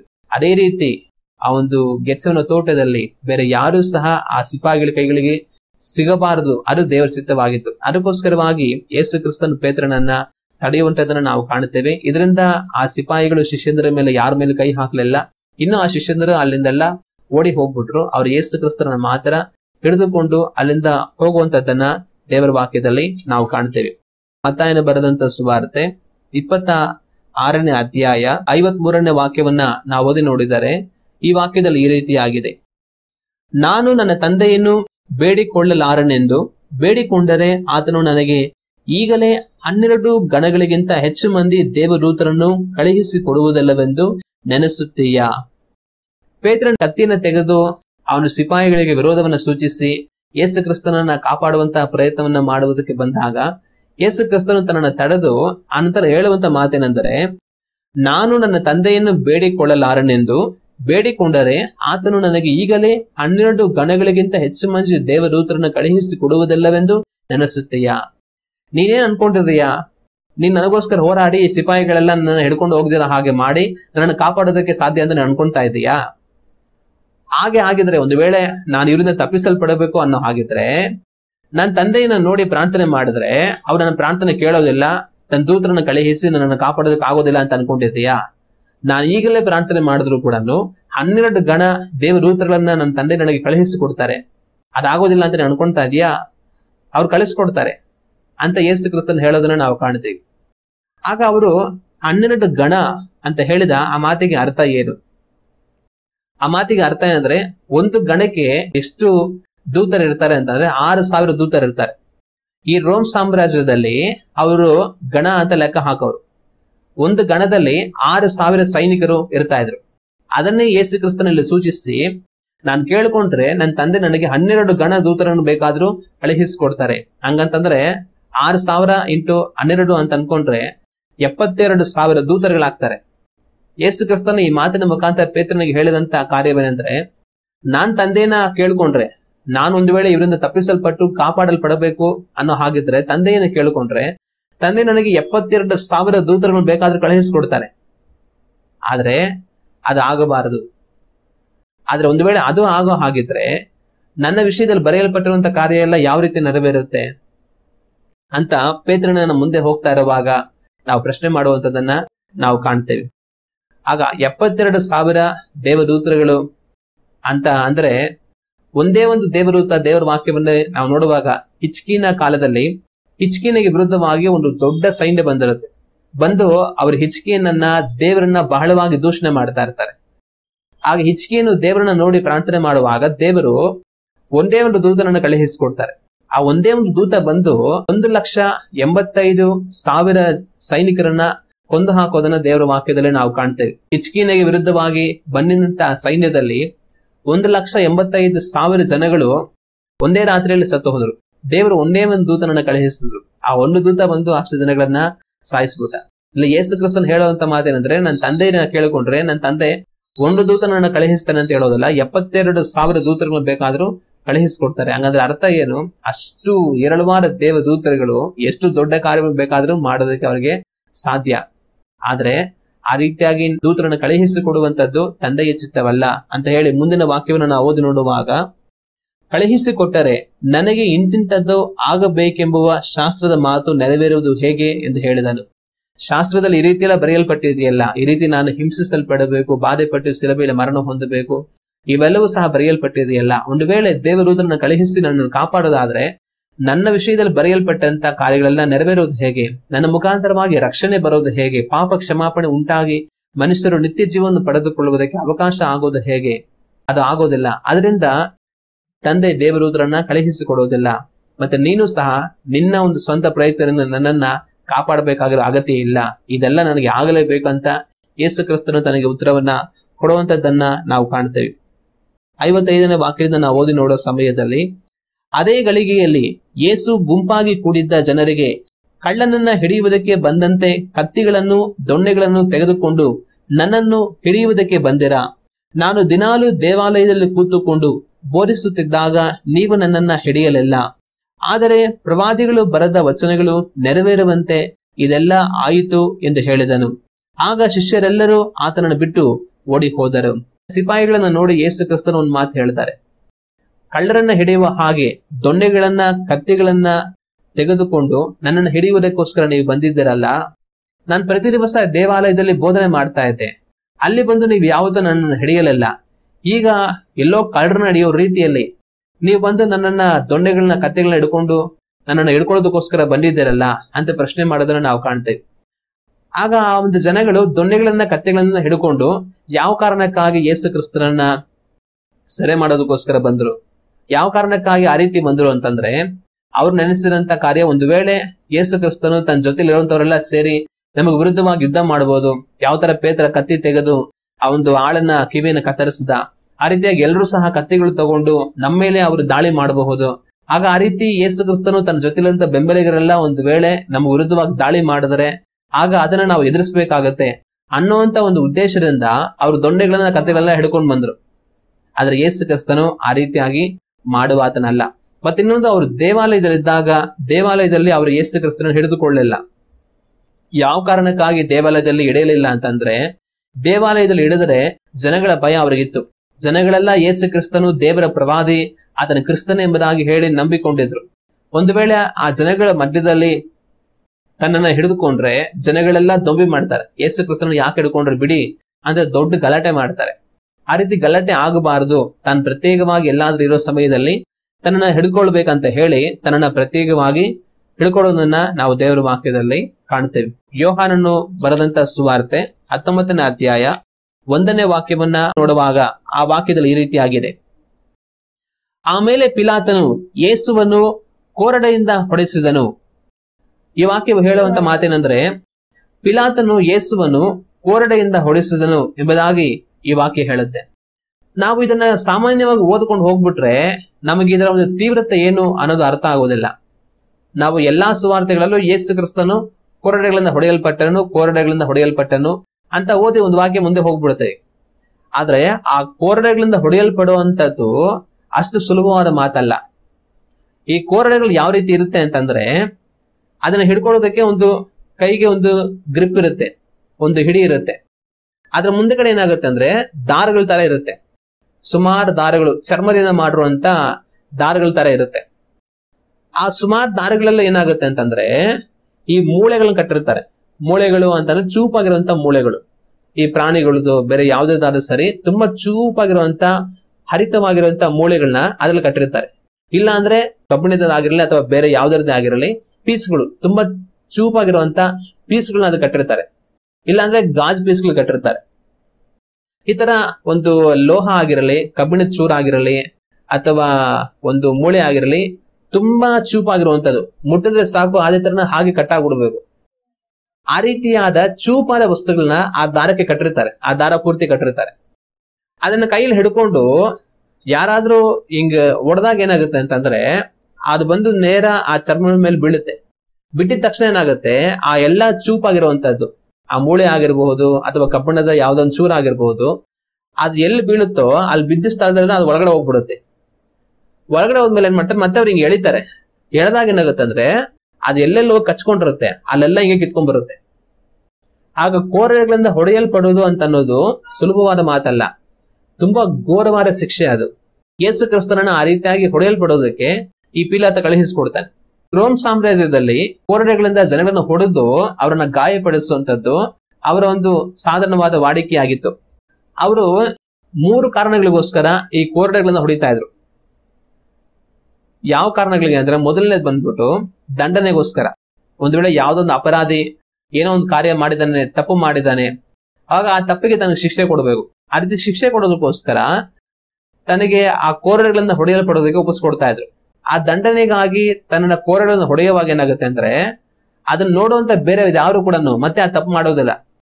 ಅಯ್ಯೋ ಈ ತರ ನಾವು ಮಾಡ್ಬಿಟ್ರೆ ಕೋರಡೆಗಳಿಂದ ನಮ್ಮನ್ನು ಹೊಡಿತಾರೆ, ಅದು ಎಷ್ಟು ಹಿಂಸೆ, ಆ ಒಂದು ಚರ್ಮ ಎಲ್ಲ ಸೀಳ್ಕೊಂಡು ಹೋಗ್ಬಿಡುತ್ತೆ, ಅಪ್ಪ ಬೇಡ, ನಮ್ಗೆ ಈ ತರ ತಪ್ಪು ಮಾಡೋದು ಬೇಡ, ಕೋರಡೆಗಳಿಂದ ಏಟ್ ತಿನ್ನೋದು ಬೇಡ ಅಂತ ಅನ್ಬಿಟ್ಟು ಆ ದಂಡನೆ ನೋಡಿ ಬೇರೆಯವರು ಆ ತಪ್ಪನ್ನು ಮಾಡೋದಿಲ್ಲ. ಅದಕ್ಕೋಸ್ಕರ ಆ ಕಾರ್ಯವನ್ನು ಮಾಡ್ತಾ ಇದ್ರು. ಎರಡನೇದು, ಅಪರಾಧಿಗಳ ಬಾಯಿಂದ ಅವ್ರು ಮಾಡಿರುವಂತ ತಪ್ಪು ಹೊರಗಡೆ ಬರಬೇಕು ಅನ್ನೋದಕ್ಕೋಸ್ಕರ, ಸತ್ಯವನ್ನ ತರಿಸ್ಬೇಕು ಅನ್ನೋದಕ್ಕೋಸ್ಕರ ಕೋರಡೆಗಳನ್ನ ಹೊಡಿತಾ ಇದ್ರು. ಆ ಕೋರಡೆಗಳನ್ನ ಹೊಡೆಯೋದಕ್ಕೋಸ್ಕರ ತೀರ್ಪು ಮಾಡಿದ ತಕ್ಷಣನೇ ಇವ್ರಿಗೆ ಭಯ ಬಂದ್ಬಿಡೋದು. ಭಯ ಬಂದ್ಬಿಟ್ಟು ಏನ್ ಮಾಡೋರು, ಸತ್ಯ ಎಲ್ಲ ಹೇಳ್ಬಿಡೋರು. ಇಲ್ಲ, ಕೋರಡೆಗಳನ್ನ ನಾನು ಹೊಡಿಬೇಡಿ, ಈ ತರ ಮಾಡಿದ್ ನಾನು ನಿಜ, ಈ ತರ ಆಗಿದ್ ನಿಜ ಅಂತ ಹೇಳಿ ಸತ್ಯ ಎಲ್ಲ ಹೇಳ್ಬಿಡೋರು. ಆತರ ಅಪರಾಧಿಗಳ ಬಾಯಿಂದ ಸತ್ಯವನ್ನ ಹೊರತರಿಸ್ಬೇಕು ಅನ್ನೋದಕ್ಕೋಸ್ಕರ ಆ ರೀತಿ ಹೊಡಿತಾ ಇದ್ರು. ಆತರ ಏಟ್ಗಳು ತಿಂದಿದ ತಕ್ಷಣ ಅವರು ಆ ನೋವು ತಡೆಯೋದಕ್ಕಾಗದ್ರೆ ಸತ್ಯ ಎಲ್ಲ ಹೇಳ್ಬಿಡೋರು. ಮತ್ ಇನ್ನೊಂದು 3ನೇ ಕಾರಣಕ್ಕೆ ಅವರು ಕೋರಡೆಗಳನ್ನ ಹೊಡಿತಾ ಇದ್ರು. ಅದೇನಕ್ಕೆ ಅಂತಂದ್ರೆ, ಯಾರಿಗಾದ್ರೂ ಮರಣದಂಡನೆ ತೀರ್ಪಾದ್ರೆ, ಈ ರೋಮ್ ಸಾಮ್ರಾಜ್ಯದವರು ಮರಣ ದಂಡನೆ ಕೊಡ್ತಾ ಇದ್ದಿದ್ದು ಯಾವ ರೀತಿ ಅಂತಂದ್ರೆ, ಶಿಲುಬೆಯ ಮೇಲೆ ಅವ್ರನ್ನ ಮೊಳೆಯಿಂದ ಅವ್ರ ಕೈಗಳನ್ನ ಕಾಲನ್ನ ಹೊಡೆದು ಅವ್ರ ಶಿಲುಬೆಯಲ್ಲಿ ಮರಣ ದಂಡನೆ ಕೊಡ್ತಾ ಇದ್ರು. ಈ ರೀತಿ ಶಿಲುಬೆಯಲ್ಲಿ ಹೋಗಿ ಅವ್ರ ಮರಣ ದಂಡನೆ ಅನುಭವಿಸೋದಕ್ಕಿಂತ ಮೊದಲು ಅವ್ರೇನ್ ಮಾಡ್ತಾರೆ, ಈ ತರ ಕೋರಡೆಗಳನ್ನ ಹೊಡಿತಾ ಇದ್ರು. ಕೋರಡೆಗಳನ್ನ ಹೊಡೆಯೋದು ಅಂತಂದ್ರೆ ಅದು ಯಾವ ತರ ಹೊಡಿತಾ ಇದ್ರು ಅಂತಂದ್ರೆ, ಅವ್ರನ್ನ ಕರ್ಕೊಂಡು ಹೋಗಿ ಅವ್ರ ಕೈಗಳನ್ನ ಒಂದ್ ಜಾಗಕ್ಕೆ ಕಟ್ಬಿಡೋರು. ಒಂದು ಕಂಬಕ್ಕಾಗಿರ್ಲಿ ಅಥವಾ ಚಿಕ್ಕದಾಗಿರುವಂತ ಒಂದು ಬಂಡೆ ರೀತಿ ಆಗಿರುವಂತ ಒಂದು ಚಿಕ್ಕ ಕಂಬವಾಗಿರ್ಲಿ, ಅಲ್ಲಿ ಕಟ್ಬಿಡೋರು. ಅಲ್ಲಿ ಕಟ್ಬಿಟ್ಮೇಲೆ ಏನಾಗ್ತಾ ಇತ್ತು, ಆ ವ್ಯಕ್ತಿ ಆ ಕಡೆ ಈ ಕಡೆ ಅಲ್ಲಾಡೋದಕ್ಕೆ ಆಗ್ತಾ ಇರಲ್ಲ. ಕಟ್ಟಲ್ಪಟ್ಟಂತ ವ್ಯಕ್ತಿ ಕಟ್ಟಲ್ಪಟ್ಟ ಹಾಗೆ ಇರೋರು. ಆಮೇಲೆ ಏನ್ ಮಾಡೋರು, ಇಬ್ರು ಸೈನಿಕರು ಹಿಂದೆಗಡೆ, ಈ ಕಡೆ ಒಬ್ಬ ಇರ್ತಾನೆ, ಈ ಕಡೆ ಒಬ್ಬ ಇರ್ತಾನೆ. ಇಬ್ರು ಸೈನಿಕರ ಒಬ್ಬೊಬ್ರು ಒಂದೊಂದು ಕೋರಡೆಗಳನ್ನ ಕೈಯಲ್ಲಿ ಹಿಡ್ಕೊಂಡು ಒಂದ್ಸರಿ ಈ ಕಡೆ ಇರೋನು ಒಂದ್ ಹೇಟ್ ಬೆನ್ನಿಗೆ ಹಾಕೋನು, ಅವನ್ ಬೆನ್ನಿಗೆ ಒಂದ್ ಹೇಟ್ ಹಿಂಗ್ ಹೊಡೆದು ಹಿಂಗ್ ಎಳೆದಿದ ತಕ್ಷಣ ಒಂದ್ ಕಡೆಯಿಂದ ಎಲ್ಲ ಎಳ್ಕೊಂಡು ಗಾಯ ಮಾಡ್ಕೊಂಡು ಕುಯ್ಕೊಂಡು ಬಂದ್ಬಿಡೋದು. ಹಂಗೆ ರಕ್ತ ಹರಿಯಕ್ ಶುರು ಆಗೋದು. ಮತ್ತೆ ಆಮೇಲೆ ಏನ್ ಮಾಡೋದು, ಅವನು ಒಂದ್ ಏಟ್ ಹಾಕಿದ ತಕ್ಷಣ ಈ ಕಡೆ ಇರೋನು ಅವನು ಈ ಕಡೆಯಿಂದ ಇನ್ನೊಂದ್ ಏಟ್ ಆಗೋನು, ಈ ಕಡೆಯಿಂದ ಇನ್ನೊಂದ್ ಏಟ್ ಹಾಕಿದ ತಕ್ಷಣ ಏನಾಗೋದು, ಮತ್ತೆ ಈ ಕಡೆಯಿಂದ ಗಾಯಗಳಾಗಿ ರಕ್ತಗಳು ಹಂಗೆ ಬರೋದು. ಅದೇ ತರ ಈ ಕಡೆಯಿಂದ ಒಬ್ಬ ಏಟು, ಈ ಕಡೆಯಿಂದ ಒಬ್ಬ ಏಟು, ಈ ಕಡೆಯಿಂದ ಒಬ್ಬ ಏಟು, ಈ ಕಡೆಯಿಂದ ಒಬ್ಬ ಏಟು, ಒಬ್ಬರಾದ್ಮೇಲೆ ಒಬ್ರು ಹೊಡಿತಾನೆ ಇರೋರು. ಒಂದ್ ಸ್ವಲ್ಪ ಕೆಲವು ಏಟ್ ಅಷ್ಟ್ರಲ್ಲಿ ಏನಾಗ್ಬಿಡೋದು ಅಂತಂದ್ರೆ, ಆ ವ್ಯಕ್ತಿ ಬೆನ್ನು ಪೂರ್ತಿ ಸೀಳ್ಕೊಂಡು ಹೋಗ್ಬಿಡೋದು. ಎಲ್ಲ ಕಡೆ ಗಾಯ, ಎಲ್ಲ ಕಡೆ ರಕ್ತ ಸುರಿತಾ ಇರೋದು. ಎಷ್ಟು ಮಟ್ಟಿಗೆ ಅದು ಗಾಯ ಮಾಡ್ತಾ ಇತ್ತು ಅಂತಂದ್ರೆ, ಹಿಂದೆಗಡೆ ಬೆನ್ನು ಮೂಳೆಗಳು ಆಚೆ ಕಾಣಿಸೋದು, ಒಡೆದು ಗಾಯ ಆಗ್ಬಿಟ್ಟು. ಮತ್ತೆ ಬೆನ್ನು ಮೂಳೆ ಪಕ್ಕದಲ್ಲಿ ಇರೋಂತ ಆ ಒಂದು ಎಲುಬುಗಳು, ಆ ಎಲುಬುಗಳೆಲ್ಲ ಮೂಳೆಗಳೆಲ್ಲ ಆಚೆ ಕಾಣಿಸೋದು. ಅಷ್ಟು ಮಟ್ಟಿಗೆ ಅವ್ರ ಬೆನ್ನಿಗೆ ಅದರಿಂದ ಗಾಯ ಮಾಡ್ತಾ ಇದ್ರು. ಆ ವ್ಯಕ್ತಿ ಕಟ್ಬಿಟ್ಟಿರೋದ್ರಿಂದ ಬಿಡಿಸ್ಕೊಳ್ಳೋದಕ್ಕೆ ಆಗೋದಿಲ್ಲ. ಆ ಏಟ್ಗಳು ಹೊಡಿತಾನೆ ಇರ್ತಾರೆ, ಅದನ್ನ ಅನುಭವಿಸ್ಕೊಂಡು ಅಲ್ಲೇ ಇರೋರು. ಇದ್ರಲ್ಲಿ ಏನಾಗ್ಬಿಡೋದು ಅಂದ್ರೆ, ಈ ರೀತಿ ಕೋರಡೆಗಳಿಂದ ಅವ್ರನ್ನ ಹೊಡಿತಾ ಇರುವಾಗ ಕೆಲವ್ರಿಗೆ ಆಗ್ಲೇ ಪ್ರಜ್ಞೆ ಹೋಗ್ಬಿಡೋದು. ಆ ಏಟು ಶರೀರ ತಡ್ಕೊಳಕ್ ಆಗ್ದಿರ, ಆ ನೋವು ತಡ್ಕೊಳಕ್ ಆಗ್ದಿರ ಕೆಲವ್ರಿಗೆ ಅಲ್ಲೇ ಪ್ರಜ್ಞೆ ಹೋಗ್ಬಿಡೋದು. ಇನ್ ಕೆಲವ್ರು ಏನಾಗ್ತಾ ಇದ್ರಂತ, ಆ ಏಟ್ ತಿಂತಾ ಇರುವಾಗಲೇ ಅಲ್ಲೇ ಸತ್ತೋಗ್ಬಿಡೋರು. ಅವ್ರಿಗೆ ಆ ನೋವು, ಆ ಬಾಧೆ ಸಹಿಸ್ಕೊಳಕ್ ಆಗ್ದಿರ ಅವ್ರ ಶರೀರಕ್ಕೆಲ್ಲ ಒಂಥರ ಆಘಾತ ಆದಂಗ ಆಗ್ಬಿಡುತ್ತೆ. ಆಘಾತ ಆಗ್ಬಿಟ್ಟು ಅವ್ರ ಅಲ್ಲೇ ಸತ್ತೋಗ್ಬಿಡೋರು, ಆ ಶಾಕ್ ಅಲ್ಲೇ ಸತ್ತೋಗ್ಬಿಡೋರು. ಇನ್ ಕೆಲವರಿಗೆ ಆ ರಕ್ತ ಹರಿದು ಶರೀರವೆಲ್ಲ ರಕ್ತ ಇದ್ದಾರ ಅಲ್ಲೇ ಸತ್ತೋಗ್ಬಿಡೋರು. ಕೆಲವರು ಪ್ರಜ್ಞೆ ಇಲ್ದಿರ ಬಿದ್ದೋಗ್ಬಿಡೋರು. ಯಾರಾದ್ರೂ ಕೆಲವರು ಮಾತ್ರ ಅಷ್ಟು ಗಾಯ ಆಗಿದ್ರು, ಅಷ್ಟು ರಕ್ತ ಹರಿತಾ ಇದ್ರು ಕೂಡ ಅವ್ರು ಪ್ರಜ್ಞೆ ಉಳ್ಳವರಾಗಿ ಎಚ್ಚರವಾಗಿರ್ತಾ ಇದ್ರು. ಆದ್ರೆ ತುಂಬಾ ನೋವು, ಭಯಂಕರವಾದ ನೋವಾಗೋದು, ಅಲ್ಲಿ ಸಹಿಸ್ಕೊಂಡು ಎಚ್ಚರವಾಗಿರ್ತಾ ಇದ್ರು. ತುಂಬಾ ಜನ ಪ್ರಜ್ಞೆ ಇಲ್ದಂಗ್ ಹೋಗ್ಬಿಡ್ತಾ ಇದ್ರು, ತುಂಬಾ ಜನ ಅಲ್ಲೇ ಸತ್ತೋಗ್ಬಿಡ್ತಾ ಇದ್ರು. ಆ ಏಟ್ಗಳು ತಿಂದು ರಕ್ತ ಹೋಗಿ ಅದರಲ್ಲೇ ಸತ್ತೋಗ್ಬಿಡ್ತಾ ಇದ್ರು. ಈ ರೀತಿಯಾದ ಘೋರವಾದ ಹಿಂಸೆ ಆ ಕೋರಡೆಗಳಿಂದ ಹೊಡೆಯಲ್ಪಡೋದು. ಈ ರೋಮ್ ಸಾಮ್ರಾಜ್ಯದವರು ಏನ್ ಮಾಡೋರು ಅಂತಂದ್ರೆ, ಈ ರೀತಿ ಕೋರಡೆಗಳನ್ನ ಹೊಡೋದು, ಇನ್ನೇನು ಅವನು ಸಾಯ್ಬೇಕಷ್ಟೇ, ಸಾಯೋದ್ರ ಬದಲು ಬದುಕಿದ್ದಾನೆ ಅಷ್ಟು ಮಟ್ಟಿಗೆ ತನ್ನ ಮಾಡ್ಬಿಡೋರು. ಮಾಡ್ಬಿಟ್ಟು ಆಮೇಲೆ ತನ್ನ ಕೈಗಳಿಗೆ, ಅವ್ರ ಕೈಗಳಿಗೆ ಮಳೆಗಳು ಹೊಡೆದು, ಕಾಲುಗಳು ಮಳೆಗಳು ಹೊಡೆದು ಅವ್ರನ್ನ ಶಿಲುಬೆಯಲ್ಲಿ ನೇತಾಕೋರು. ಆ ಶಿಲುಬೆಯಲ್ಲಿ ನೇತಾಕಿರುವಂತ ಸಮಯದಲ್ಲಿ ಏನಾಗ್ತಾ ಇತ್ತು, ಆ ನೋವು, ಆ ಬಾಧೆಯೆಲ್ಲ ಅವ್ರ ಶಿಲುಬೆಯಲ್ಲಿ ತೂಗಾಡ್ತಾ ಇರ್ತಾರೆ. ಮತ್ತೆ ಇನ್ನೊಂದ್ ಕಡೆ ರಕ್ತ ಶರೀರದಿಂದ ಹೋಗ್ತಾನೆ ಇರುತ್ತೆ. ಹೋಗಿ ಹೋಗಿ ಹೋಗಿ ಪೂರ್ತಿ ಅವರು ಬಲಹೀನವಾಗಿ ಅವರು ಶಿಲುಬೆಯಲ್ಲಿ ತೂಗಾಡ್ತಾ ಇದ್ರು. ಸಾಮಾನ್ಯವಾಗಿ ಈ ರೀತಿ ಶಿಲುಬೆಯ ಮೇಲೆ ಕೊರಡೆಗಳನ್ನ ಹೊಡೆದು ತೂಗ ಹಾಕುವಂತವ್ರೆಲ್ಲ ಹೆಚ್ಚು ಕಮ್ಮಿ ಅವರು ಪ್ರಜ್ಞೆ ಇಲ್ದರ ಇರ್ತಾ ಇದ್ರು. ಇಲ್ಲಾಂದ್ರೆ ಶಿಲುಬೆಗೆ ಹಾಕೋದಕ್ಕಿಂತ ಮುಂಚೆನೆ ಸತ್ತೋಗ್ಬಿಟ್ರು ಅವರು. ಯಾರ ಕೆಲವರು ಮಾತ್ರನೇ ಅವರು ಪ್ರಜ್ಞೆ ಉಳ್ಳವರಾಗಿ ಇರ್ತಾ ಇದ್ರು. ಈ ರೀತಿಯಾದ ಒಂದು ಘೋರವಾದ ಮರಣ ಶಿಕ್ಷೆ ಈ ರೋಮ್ ಸಾಮ್ರಾಜ್ಯದವರು ಕೊಡ್ತಾ ಇದ್ದಿದ್ದು. ಯೇಸು ಕ್ರಿಸ್ತನನ್ನು ಸಹ ಇದೇ ತರ ಕೊರಡೆಗಳನ್ನ ಹೊಡೆಯಲ್ಪಡುವುದಕ್ಕೆ ಪೀಲಾತನ ಕಳುಹಿಸಿಕೊಡ್ತಾನೆ. ಮೊಟ್ಟ ಮೊದಲು ಪೀಲಾತನಿಗೆ ಏನು ಉದ್ದೇಶ ಇತ್ತು ಅಂದ್ರೆ ಯೇಸು ಕ್ರಿಸ್ತನ ಶಿಲುಬೆಯ ಮರಣಕ್ಕೆ ಒಪ್ಪಿಸ್ಬೇಕಂತ ಪೀಲಾತನಿಗೆ ಇಷ್ಟ ಇರಲಿಲ್ಲ. ತಾನೇನ್ ಮಾಡ್ತಾನೆ ಅಂತಂದ್ರೆ, ಈ ಜನಗಳು ತುಂಬಾ ಅವರು ಬೊಬ್ಬೆ ಮಾಡ್ತಾ ಇರೋದ್ರಿಂದ, ತುಂಬಾ ಗಲಾಟೆ ಮಾಡ್ತಾ ಇರೋದ್ರಿಂದ, ಸರಿ ತನ್ನನ್ನ ಮರಣ ಶಿಕ್ಷೆಗೆ ಒಪ್ಸಕ್ ಆಗೋದಿಲ್ಲ, ತನ್ನಲ್ಲಿ ಆತರ ಯಾವ ತಪ್ಪು ಕಾಣಿಸ್ತಾ ಇಲ್ಲ, ಇವ್ರು ಬೇಕಂತ ಹೊಟ್ಟೆ ಕಿಚ್ಚಿಂದ ಹಿಡ್ಕೊಂಡ್ ಬಂದಿದ್ದಾರೆ. ಸರಿ ಏನ್ ಮಾಡೋಣ, ಒಂದ್ ಕೆಲಸ ಮಾಡೋಣ, ನಾವ್ ಹೆಂಗಿದ್ರು ತಪ್ಪು ಮಾಡಿದವ್ರಿಗೆ ಏನ್ ಮಾಡ್ತೇವೆ, ದಂಡನೆಯಾಗಿ ಅವ್ರನ್ನ ಕೊರಡೆಗಳನ್ನ ಹೊಡಿಸ್ತೇವೆ. ಅದೇ ತರ ಈಗ ಯೇಸು ಕ್ರಿಸ್ತನ್ ಕರ್ಕೊಂಡು ಹೋಗಿ ಒಂದಷ್ಟು ಚೆನ್ನಾಗಿ ಕೊರಡೆಗಳನ್ನ ಹೊಡಿಸ್ಬಿಡೋಣ. ಹೊಡಿಸಿ ತನ್ನ ಬೆನ್ನೆಲ್ಲ ತುಂಬಾ ಗಾಯ ಆಗಿ ರಕ್ತ ಸುರಿಸ್ತಾ ಇರುವಾಗ ಆಮೇಲೆ ಕರ್ಕೊಂಡ್ಬಂದು ಇವ್ರಿಗೆ ತೋರ್ಸಿದ್ರೆ ಈ ದನಗಳು ಇಷ್ಟು ಎಲ್ಲ ಏಟ್ ತಿಂದಿದಾನಲ್ಲ, ಸರಿ ಆಯ್ತು ಬಿಡು, ಹೋಗ್ಲಿ ಬಿಟ್ಬಿಡೋಣ ಅಂತ ಹೇಳಿ ಒಂದ್ ವೇಳೆ ಆ ಜನಗಳು ಬಿಟ್ಬಿಡಕ್ ಹೇಳಬಹುದು. ಆಮೇಲೆ ಯೇಸು ಕ್ರಿಸ್ತನ್ ಕಳಿಸ್ಬಿಡೋಣ ಅನ್ನೋಂತ ಒಂದು ಉದ್ದೇಶದಿಂದ ಏನ್ ಮಾಡ್ತಾನೆ, ತನ್ನನ್ನ ಕೊರಡೆಗಳಿಂದ ಹೊಡೆಯಲ್ಪಡೋದಕ್ಕೆ ಒಪ್ಪಿಸ್ಕೊಡ್ತಾನೆ. ಆ ರೋಮ್ ಸಾಮ್ರಾಜ್ಯದ ಸೈನಿಕರು ಏನ್ ಮಾಡ್ತಾರೆ, ಯೇಸು ಕ್ರಿಸ್ತನ್ ಕರ್ಕೊಂಡು ಹೋಗಿ ಆ ಕೊರಡೆಗಳಿಂದ ಅವ್ರನ್ನ ಹೊಡೆಯೋದಕ್ಕೆ ಅಂತಾನೆ ಒಂದು ಸ್ಥಳ ಇರುತ್ತೆ.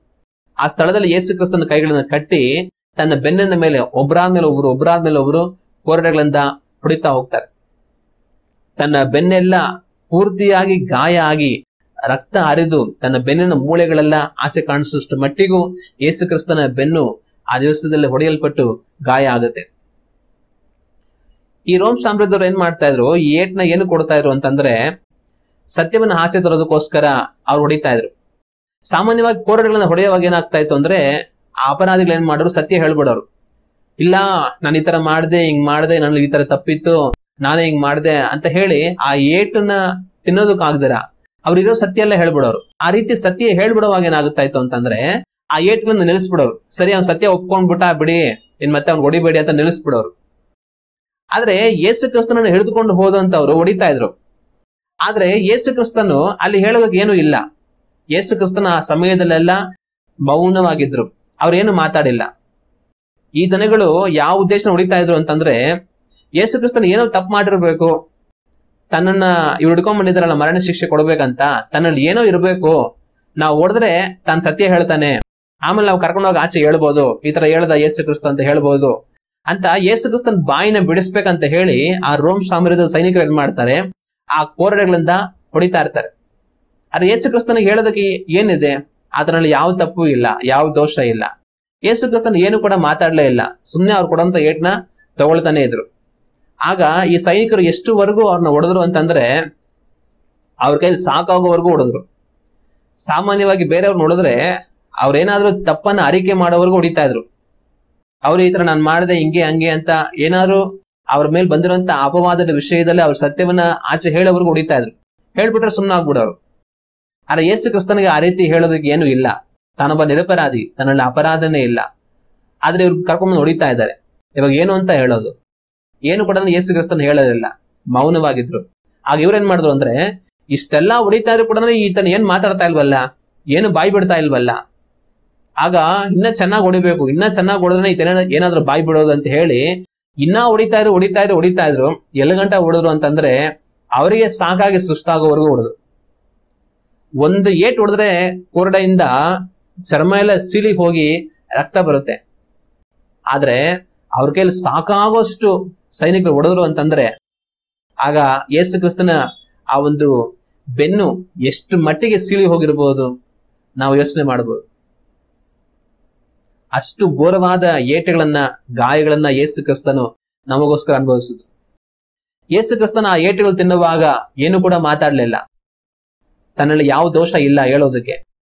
ಆದ್ರೂ ಆ ಏಟನ್ನ ಅವ್ರು ತಿಂದ್ರು, ಮೌನವಾಗಿ ತಿಂದ್ರು.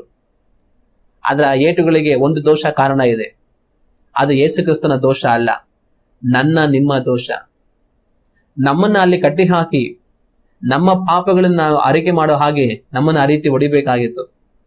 ಆದ್ರೆ ನಮ್ಮನ್ನ ಅಲ್ಲಿ ತಪ್ಪಿಸಿ ಯೇಸು ಕ್ರಿಸ್ತನು ತಾನೇ ನಮ್ಮ ಸ್ಥಾನವನ್ನು ತೆಗೆದುಕೊಂಡು ಆ ರೀತಿಯಾಗಿ ಗಾಯಪಟ್ಟು ರಕ್ತವು ಸುರಿಸಲ್ಪಡುವ ಹಾಗೆ ತನ್ನನ್ನು ತಾವು ಒಪ್ಪಿಸಿಕೊಟ್ರು.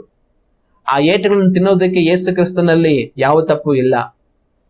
ಆದ್ರೆ ನನ್ನ ತಪ್ಪಿಗಾಗಿ, ನಿಮ್ಮ ತಪ್ಪಿಗಾಗಿ ಯೇಸು ಕ್ರಿಸ್ತನು ಅಲ್ಲಿ ಆ ದಿವಸ ಘೋರವಾದ ಏಟುಗಳನ್ನು ತಿಂದರು. ಅದನ್ನ ನಾವು ನೆನೆಸಿ ಆತನನ್ನ ಸ್ತುತಿಸಬೇಕು. ಆತ ನಮಗಾಗಿ ಮಾಡಿದಂತ ಆ ತ್ಯಾಗವನ್ನು ನೆನೆಸಿ ನಾವು ಆತನ ಮಹಿಮೆ ಪಡಿಸಬೇಕು. ಆತನು ಮಾಡಿದ ಆ ಕಾರ್ಯಗಳಿಂದ ನಮ್ಮ ಪಾಪಗಳು ಕ್ಷಮಿಸಲ್ಪಟ್ಟು ನಮಗೆ ಬಿಡುಗಡೆಯಾಗಿ ರಕ್ಷಣೆ ಆಗಿದೆ. ಅದಕ್ಕಾಗಿ ನಾವು ದೇವರನ್ನ ಕೊಂಡಾಡಬೇಕು. ಕೆಲವರು ಏನ್ ಹೇಳ್ತಾರೆ ಅಂದ್ರೆ, ಯೇಸು ಕ್ರಿಸ್ತನಿಗೆ ಆವತ್ತು ಈ ರೋಮ್ ಸಾಮ್ರಾಜ್ಯದವರು ಸುಮಾರು 39 ಏಟುಗಳನ್ನು ಕೊಟ್ಟಿರ್ತಾರೆ ಅಂತ ಹೇಳ್ತಾರೆ. ಯೇಸು ಕ್ರಿಸ್ತನಿಗೆ ಅವರು 39 ಏಟುಗಳನ್ನ ಕೋರಗಳಿಂದ ಕೊಡಿರಲಿಲ್ಲ, ಅದಕ್ಕಿಂತ ಇನ್ನ ಜಾಸ್ತಿ ಕೊಟ್ರು. ಯಾಕೆ ಅಂತಂದ್ರೆ, ಯಹೂದ್ಯರು ಒಂದು ವೇಳೆ ಕೋರಗಳು ತಗೊಂಡು ಹೊಡಿತಾ ಇದ್ದಿದ್ರೆ ಅವ್ರು 39 ಕೊಟ್ಟಿರೋರು. ಆದ್ರೆ ಇಲ್ಲಿ ಯೇಸು ಕ್ರಿಸ್ತನನ್ನ ಕೋರಡೆಗಳನ್ನ ಹೊಡೆದಂತವ್ರು ಯಹೂದ್ಯರಲ್ಲ, ರೋಮ್ ಸಾಮ್ರಾಜ್ಯದವರು. ಆಗ ರೋಮ್ ಸಾಮ್ರಾಜ್ಯದವರು ಯಹೂದ್ಯರ ಧರ್ಮಶಾಸ್ತ್ರವನ್ನು ಅನುಸರಿಸಲ್ಲ. ಅವರು ಎಲ್ಲಿವರೆಗೂ ಹೊಡಿತಾರೆ ಅಂತಂದ್ರೆ, ಒಂದು ವ್ಯಕ್ತಿ ಸಾಯೋವರೆಗೂ ಹೊಡಿತಾರೆ, ಇಲ್ಲ ಅವ್ರಿಗೆ ಹೊಡೆದು ಸಾಕಾಯ್ತು ಅನ್ನೋವರೆಗೂ ಹೊಡಿತಾರೆ, ಇಲ್ಲ ಇನ್ನೂ ಹೊಡಿತಾ ಇದ್ರೆ ಸತ್ತೋಗ್ಬಿಡ್ತಾನೆ ಅವ್ನು ಸಾಯ್ಬಾರ್ದು ಅಂತ ಅನ್ನಿಸೋವರೆಗೂ ಹೊಡಿತಾರೆ. ಅದು 39 ಆಗಿರೋದಿಲ್ಲ. ಯೇಸು ಕ್ರಿಸ್ತನಿಗೆ ವಿಪರೀತವಾದ ಏಟುಗಳನ್ನು ಅವ್ರು ಕೊಟ್ರು. ಎಲ್ಲಿವರೆಗೂ ಕೊಟ್ರು ಅಂತಂದ್ರೆ, ಇನ್ನೇನ್ ತಾನು ಸಾಯ್ಬಾರ್ದು, ಬದುಕೊಂಡ್ಬೇಕು, ಅಷ್ಟುವರೆಗೂ ಎಷ್ಟು ಏಟ್ ಕೊಡ್ಬೋದು ಅಷ್ಟು ಏಟ್ ಕೊಟ್ರು. ಅವರಿಗೆ ಸಾಕಾಗೋವರೆಗೂ ಅವ್ರು ಏಟುಗಳು ಕೊಟ್ರು. ನಾವು ವಾಕ್ಯ ಓದುವಾಗ ಸುಮ್ನೆ ಒಂದು ವಾಕ್ಯ ಓದ್ಬಿಟ್ಟು ಸುಮ್ಮನೆ ಆಗ್ಬಿಡ್ತೇವೆ. ಏನು, ಆಮೇಲೆ ಪಿಲಾತನು ಯೇಸುವನ್ನು ಕೋರಡೆಗಳಿಂದ ಹೊಡೆಸಿದನು, ಅಷ್ಟೇ ಮುಗಿದೋಯ್ತು. ಅದರ ತೀವ್ರತೆ ಎಷ್ಟಿರುತ್ತೆ, ಆ ಹಿಂಸೆ ಎಷ್ಟಿರುತ್ತೆ, ಆ ನೋವು ಎಷ್ಟಿರುತ್ತೆ, ಅದು ಎಂತ ಘೋರವಾದ ಸಂಕಟ, ಅದು ನಮಗೆ ಸುಮ್ಮನೆ ಸಾಧಾರಣ ಓದಿ ಮುಂದೆ ಹೋಗ್ಬಿಟ್ರೆ ಅರ್ಥ ಆಗೋದಿಲ್ಲ. ಆದ್ರೆ ಅದರಲ್ಲಿರುವಂತ ನೋವು ವಿಪರೀತವಾದದ್ದು. ಯೇಸು ಕ್ರಿಸ್ತನ ಕೋರಗಳಿಂದ ತಿಂದಂತ ಆ ಏಟು ಸಾಧಾರಣವಾದ ಏಟುಗಳಲ್ಲ, ಘನಘೋರವಾದ ಏಟುಗಳು. ಈ ಒಂದು ಏಟುಗಳನ್ನು, ಬಾಧೆಗಳನ್ನು ಯೇಸು ಕ್ರಿಸ್ತನು ನಮಗೋಸ್ಕರ ಅನುಭವಿಸಿದರು. ನಾವು ಸಾಧಾರಣ ಅಡಿಗೆ ಮಾಡುವಾಗ, ಇಲ್ಲ ಬೇರೆ ಏನೋ ಕೆಲಸ ಮಾಡುವಾಗ ಸಣ್ಣ ಗಾಯ ನಮ್ ಕೈಗೆ ಆಗ್ಬಿಟ್ರೆ ಆ ಗಾಯ ಎಷ್ಟು ನೋವು ಕೊಡುತ್ತೆ, ಎಷ್ಟು ಬಾಧೆ ಕೊಡುತ್ತೆ. ಆದ್ರೆ ಯೇಸು ಕ್ರಿಸ್ತನು ಬೆನ್ನೆಲ್ಲ ಸೀಳಿ ಹಾಕಲ್ಪಟ್ಟಿತ್ತು. ಬೆನ್ನಲ್ಲಿ ಬಹುಶಃ ಆತನಿಗೆ ಗಾಯ ಆಗದಿರುವಂತ ಸ್ಥಳನೇ ಇಲ್ಲ. ಬೆನ್ನು ಮೂಳೆಗಳು, ಈ ತರ ಮೂಳೆಗಳೆಲ್ಲ ಬಹುಶಃ ಅದು ಆಸೆ ಕಾಣಿಸ್ತಾ ಇತ್ತು. ಅಷ್ಟು ಮಟ್ಟಿಗೂ ಹೊಡೆದ್ರು ಅಂತಂದ್ರೆ ಅದು ಎಂತ ನೋವಾಗಿರಬಹುದು, ಎಂತ ಸಂಕಟವಾಗಿರಬಹುದು. ಯೇಸು ಕ್ರಿಸ್ತನು ಇವುಗಳನ್ನ ನಮಗಾಗಿ ಅನುಭವಿಸಿದನು. ಅದನ್ನ ಯಾವುದೇ ಸಹ ಮರಿಬಾರದು. ಸೈನಿಕರು ಏನ್ ಮಾಡ್ತಾರೆ ಅಂತಂದ್ರೆ, ಈ ಯಹೂದ್ಯರೆಲ್ಲ ಯೇಸು ಕ್ರಿಸ್ತನ ಕರ್ಕೊಂಡ್ ಬಂದು ಏನ್ ಹೇಳ್ತಾ ಇರ್ತಾರೆ, ಈತನ ಯಹೂದ್ಯರ ರಾಜ ಅಂತ ಹೇಳ್ಕೊಳ್ತಾ ಇದ್ದಾನೆ, ನಮಗೆ ರೋಮ್ ಸಾಮ್ರಾಜ್ಯದ ರಾಜ್ಯಗಳು ಬೇಕಾಗಿಲ್ಲ, ನಾನೇ ಯಹೂದ್ಯರ ರಾಜ ಅಂತ ಹೇಳ್ಕೊಳ್ತಾ ಇದ್ದಾನೆ, ಅದರಿಂದ ಇವನ್ನ ನೀವು ಕೊಲೆ ಮಾಡ್ಬೇಕು ಅಂತ ಅನ್ಬಿಟ್ಟು ಆಪಾದನೆ ಮಾಡ್ತಾ ಇದ್ರಲ್ಲ. ಅದಕ್ಕೋಸ್ಕರ ಈ ಸಿಪಾಯಿಗಳೆಲ್ಲ ಏನ್ ಮಾಡ್ತಾರೆ, ಕೋರಡೆಗಳನ್ನ ಎಷ್ಟು ಹೊಡೆಯಕ್ ಸಾಧನೆ ಅಷ್ಟೆಲ್ಲ ಹೊಡೆದು ಗಾಯಪಡಿಸ್ಬಿಟ್ಟು ಆ ನಂತರ ತನ್ನನ್ನು ಗೇಲಿ ಮಾಡೋದಕ್ಕೆ ಮತ್ತೆ ಬೇರೆ ಕೆಲಸಗಳು ಮಾಡ್ತಾರೆ. ಏನಂದ್ರೆ, ಆ ಕಾಲದಲ್ಲಿ ಯೆರೂಸಲೇಮ್ ಸುತ್ತಮುತ್ತ ಎಲ್ಲ ಒಂದು ಮುಳ್ಳುಗಿಡ ಇರುತ್ತೆ. ಆ ಮುಳ್ಳುಗಿಡದಲ್ಲಿ ಉದ್ದುದ್ದನೆಯ ಮುಳ್ಳುಗಳು ಬಿಡುತ್ತೆ. ಆ ಮುಳ್ಳು ಗಿಡವನ್ನ ಅವರು, ಆ ಮುಳ್ಳು ಬಳ್ಳಿ, ಅದು ಆ ಮುಳ್ಳು ಬಳ್ಳಿಯನ್ನ ಅವ್ರೇನ್ ಮಾಡ್ತಾರೆ, ಕತ್ತರಿಸ್ಕೊಂಡ್ ಬಂದ್ಬಿಟ್ಟು, ಸಾಮಾನ್ಯವಾಗಿ ಆ ಕಾಲಗಳಲ್ಲಿ ರಾಜರುಗಳಿಗೆ ಕಿರೀಟ ಇಡ್ತಾ ಇದ್ರು. ಆ ಕಿರೀಟ ಇಡುವಾಗ ಅದು ಬಳ್ಳಿಯಿಂದ ಮಾಡಲ್ಪಟ್ಟಂತ ಕಿರೀಟವಾಗಿರ್ತಾ ಇತ್ತು. ಅದರಲ್ಲಿ ಹಸಿರು ಹಸಿರು ಎಲೆ ಇರೋದು, ಹಸಿರಾದ ಬಳ್ಳಿ ರೀತಿಯಲ್ಲಿ ಅದಿರೋದು. ಈಗಲೂ ಕೂಡ ಅಂತ ಕಿರೀಟಗಳು ಮಾಡಿ ಇಡ್ತಾರೆ. ಕೆಲವೊಂದು ಪಂದ್ಯಗಳಲ್ಲಿ ಆ ಪಂದ್ಯಗಳು ಗೆದ್ದ ನಂತರ ಅವ್ರಿಗೆ ಕಿರೀಟಗಳಿರ್ತಾರೆ. ಆ ಕಿರೀಟಗಳಲ್ಲಿ ಹಸಿರಾದ ಎಲೆಗಳಿರುತ್ತೆ, ಒಂಥರ ಬಳ್ಳಿ ತರ ಸುತ್ತಿರೋ ತರ ಅದಿರುತ್ತೆ. ಅದೇ ತರನೇ ಆ ಕಾಲದ ರಾಜರು ಕೂಡ ಇಟ್ಕೊಳ್ಳೋರು. ಇವ್ರೇನ್ ಮಾಡ್ತಾರೆ, ನಿನ್ ಯಹೂದ್ಯರ ರಾಜ ತಾನೇ, ಯಹೂದ್ಯರ ರಾಜ ಆಗಿರೋದ್ರಿಂದ ನೀನು ಹಿಡ್ಕೊಂಡ್ ಬಂದು ಯಹೂದ್ಯರೆಲ್ಲ ಕೊಲೆ ಮಾಡ್ಬೇಕಂತ ಹೇಳ್ತಾ ಇದಾರೆ, ಸರಿ ಆಯ್ತು ಇರೋ, ನೀನ್ ರಾಜ, ನಿನ್ ಮರ್ಯಾದೆ ಮಾಡ್ಬೇಕಂತ ಅನ್ಬಿಟ್ಟು ಆ ಮುಳ್ಳು ಬಿಡುವಂತ ಆ ಬಳ್ಳಿಯನ್ನ ಕತ್ತರಿಸ್ಕೊಂಡ್ ಬಂದು ಅದನ್ನ ಸುಟ್ಬಿಟ್ಟು ಅದನ್ನ ತಲೆಯಲ್ಲಿ ಇಡ್ತಾರೆ. ಆ ತಲೆಯಲ್ಲಿ ಇಟ್ಟಿದ್ ಮಾತ್ರ ಅಲ್ಲ, ಅದು ತಲೆಯಿಂದ ಬೀಳ್ಬಾರ್ದು. ಸುಮ್ನೆ ಹಂಗೆ ಇಟ್ಬಿಟ್ರೆ ಏನಾಗತ್ತೆ, ನಡ್ಕೊಂಡು ಹೋಗುವಾಗ ಬರುವಾಗ ಬಿದೋಗುತ್ತೆ. ಅದ್ರ ಬೀಳ್ಬಾರ್ದು ಅಂತೇಳಿ ಆ ಒಂದು ಬಳ್ಳಿಯನ್ನ ತಲೆ ಮೇಲಿಟ್ಟು ಪೂರ್ತಿಯಾಗಿ ಅಮುಕ್ತಾರೆ. ಅದನ್ನ ಪೂರ್ತಿ ಅಮುಕಿದಾಗ ಆ ಮುಳ್ಳುಗಳೆಲ್ಲ ಏನಾಗುತ್ತೆ ಅಂದ್ರೆ ಎಲ್ಲವೂ ತಲೆಯ ಒಳಗಡೆ ಇಳಿಯುತ್ತೆ. ಇಳಿದು ಅದು ಕಚ್ಕೊಂಡ್ಬಿಡುತ್ತೆ, ಮತ್ತೆ ಅದು ಅಲ್ಲಾಡೋದಿಲ್ಲ. ಆ ರೀತಿ ಅಲ್ಲಾಡದ ಇರೋ ರೀತಿಯಲ್ಲಿ ಅದು ಅಲಗದ ಹಾಗೆ ಮುಳ್ಳುಗಳನ್ನೆಲ್ಲ ಸೇರಿಸಿ ಒಳಗಡೆ ಕುಚ್ಚಿ ಅವರು ತಲೆಯಲ್ಲಿ ಆ ಒಂದು ಕಿರೀಟವನ್ನು ಇಡ್ತಾರೆ.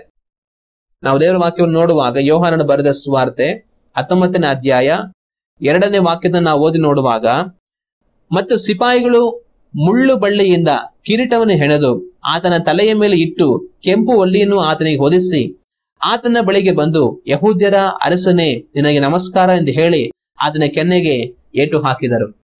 ಈ ರೀತಿ ಕೊರಡೆಗಳಿಂದ ಹೊಡೆಯೋದೆಲ್ಲ ಹೊಡೆದು ಎಲ್ಲಾ ತರ ಗಾಯ ಮಾಡಿ, ಆಮೇಲೆ ತಲೆಗೆ ಮುಳ್ಳಿಂದ ಆ ಒಂದು ಕಿರೀಟವನ್ನು ಹೆಣೆದು ಇಟ್ಟು ಅದನ್ನ ಕುಚ್ಚಿ ತಲೆಯನ್ನ ಗಾಯ ಮಾಡಿ, ಆಮೇಲೆ ಒಂದು ಕೆಂಪು ಒಂದು ಹೊಲ್ಲಿಯನ್ನ ಅಂದ್ರೆ ಶಾಲ್ ತರ ಆ ಕಾಲದಲ್ಲಿ ರಾಜರುಗಳು ಹಾಕೊಂತ ಇದ್ರು ಅಂತ ಒಂದು ಶಾಲ್ ತಂದು ಒದಿಸ್ಬಿಟ್ಟು ಕೈಗೆ ಕೋಲ್ ಕೊಟ್ಬಿಟ್ಟು, ಕೋಲ್ ಅಂದ್ರೆ ಅಧಿಕಾರ ಇದೆ ಅನ್ನೋ ತರ ಅರ್ಥ, ಕುಂಡ್ರಿಸ್ಬಿಟ್ಟು ಒಂದು ಸೈಡಲ್ಲಿ, ಈಗೋ ನೀನ್ ಯಹೂದ್ಯರ ರಾಜ, ನಿನ್ನ ಯಹೂದ್ಯರ ರಾಜ ಅಂತ ಕರ್ಕೊಂಡ್ ಬಂದಿದಾರಲ್ಲ, ಹೌದು ನೀ ಯಹೂದ್ಯರ ರಾಜನೇ ಅಂತ ತನ್ನ ಮುಂದೆ ಅಡ್ಡ ಬೀಳ್ತಾರೆ. ಏನಕ್ಕೆ ಅಂದ್ರೆ ಸುಮ್ನೆ ಅವಮಾನ ಮಾಡೋದಕ್ಕೆ. ಅವಮಾನ ಮಾಡಿ ಆನಂತರ ತನ್ನ ಮುಖಕ್ಕೆ ಎಲ್ಲ ಒಡೆದು ಉಗುಳಿ ಅಲ್ಲಿಂದ ತಾನು ಪಿಲಾತನ ಹತ್ರಕ್ಕೆ ಯೇಸು ಕ್ರಿಸ್ತನನ್ನ ಮತ್ತೆ ಅವರು ಕರ್ಕೊಂಡ್ ಬರ್ತಾರೆ. ನಾವು ಅರ್ಥ ಮಾಡ್ಕೊಳ್ಬೇಕಾದ ಒಂದು ಮಾತೇನಂದ್ರೆ, ಯೇಸು ಕ್ರಿಸ್ತನನ್ನ ಕೋರಡರಿಂದ ಹೊಡೆಯೋದಕ್ಕೋಸ್ಕರ ಪಿಲಾತನ ಒಪ್ಪಿಸಿಕೊಟ್ಟನು. ಅದು ನಾವು ಸಾಧಾರಣವಾಗಿ ಓದಿದ್ರೆ ನಮಗೆ ಅದ್ರಲ್ಲಿ ಏನು ಅರ್ಥ ಆಗೋದಿಲ್ಲ. ಅದು ಒಂದು ಸಾಧಾರಣವಾದ ಮಾತಿನ ರೀತಿಯಲ್ಲಿ ಕಾಣಿಸುತ್ತೆ.